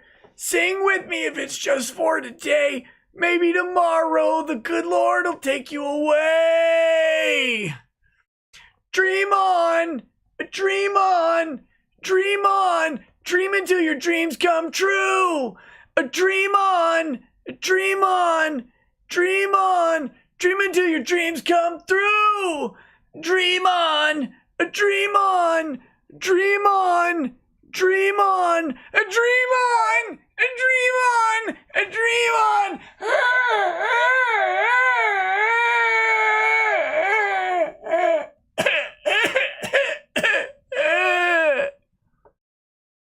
There you go.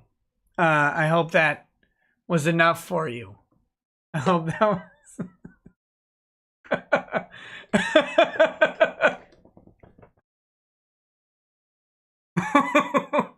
Oh, God damn it. All right. And then Super Sentai Guy, thank you for your donation. And then we've got a couple more Justice chats. Dungeon Master says, in Lemoyne voice, Iron Maiden's Fear of the Dark. God, I don't know this. Fear of the Coof. Fear of the Coof. Have a constant fear my lungs won't last this year. Fear of the Coof. Fear of the Coof. Have a constant fear that COVID's everywhere. Crusader Saracen says, in order to fully disassociate themselves from allegations of racism against Native Americans, the Washington Redskins will now change their name to the Washington Elizabeth Warrens. Jay Sean Lemoyne says, I have no lung and I must scream. Crying Jeff Ramsey says, so how long until Rooster Teeth just implodes? If all this shit hasn't done them in yet, what will it take? Well, it will take Warner Brothers not backing them anymore. That's a trek.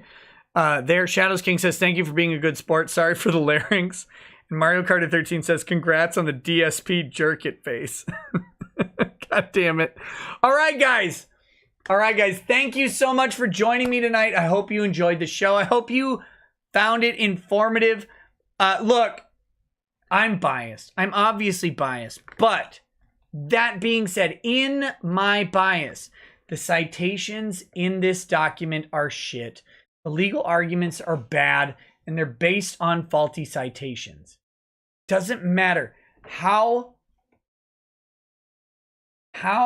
perfectly written or well punctuated a document is, so much as that the citations and the legal arguments are accurate, and they're not accurate in this case. And it's a really risky move to blatantly argue the opposite of what the appellate court argued in that appeals court. You're going to be telling those judges they argued something different, and that's ballsy, man. I think it's a bad decision. Hopefully it turns out poorly for them.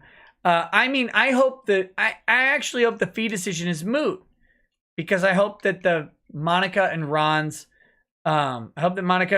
issues come back on appeal. But if they don't, and it's possible that they don't, again, never represented that the appeal is a sure thing, or even that it's overly likely. You have to overcome a huge hurdle of overturning a district court judge.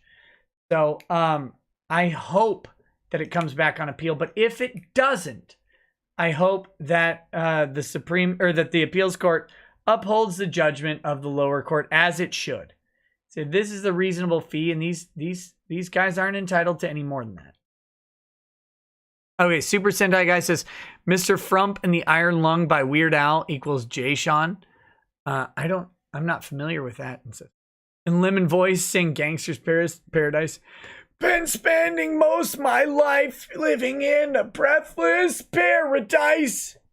I got asthma once or twice living in a mosquito paradise. Nick's Hex says, if a friend steals your joke and tells it at a party and you watch people laugh at it, what does that make you? A chuckled. P.S. I stole that joke. Good job, buddy. All right, guys. that's it for today. Come join me on Twitch. We're gonna watch Killer Clowns from Outer Space tonight. It's a Twitch watch party. It's a laugh riot from start to finish. Great movie. I love you all. I'll see you there. Come hang out with me. Have a good night. Oh, wait. We've got an outro. God damn it. Let me start it over. Here we go. Just for you guys. We've got an outro. Point Break isn't on Prime. I can't do it. I would love to do Point Break. God, I love that movie. It's not on Prime. Not on Prime. All right, guys.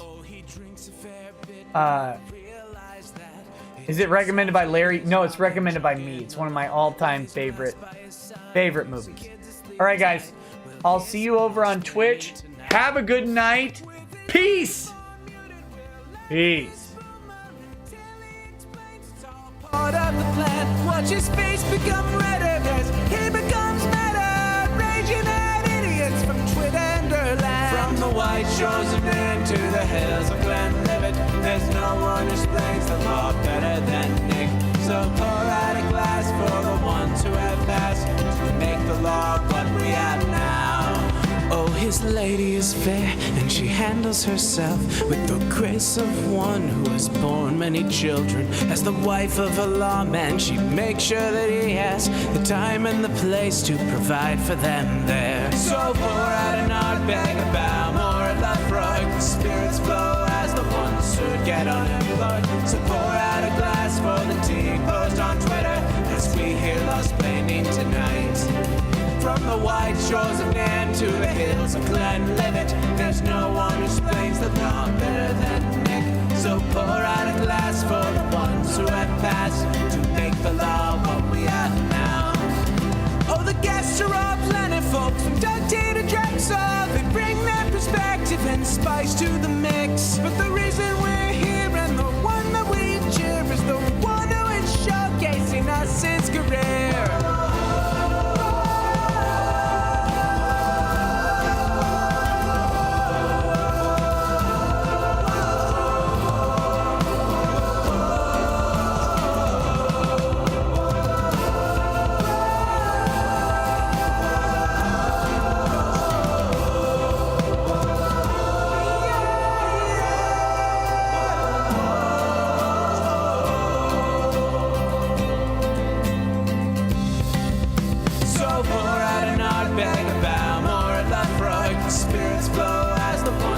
Get unemployed. So pour out a glass for the tea post on Twitter as we hear Lost Planning tonight.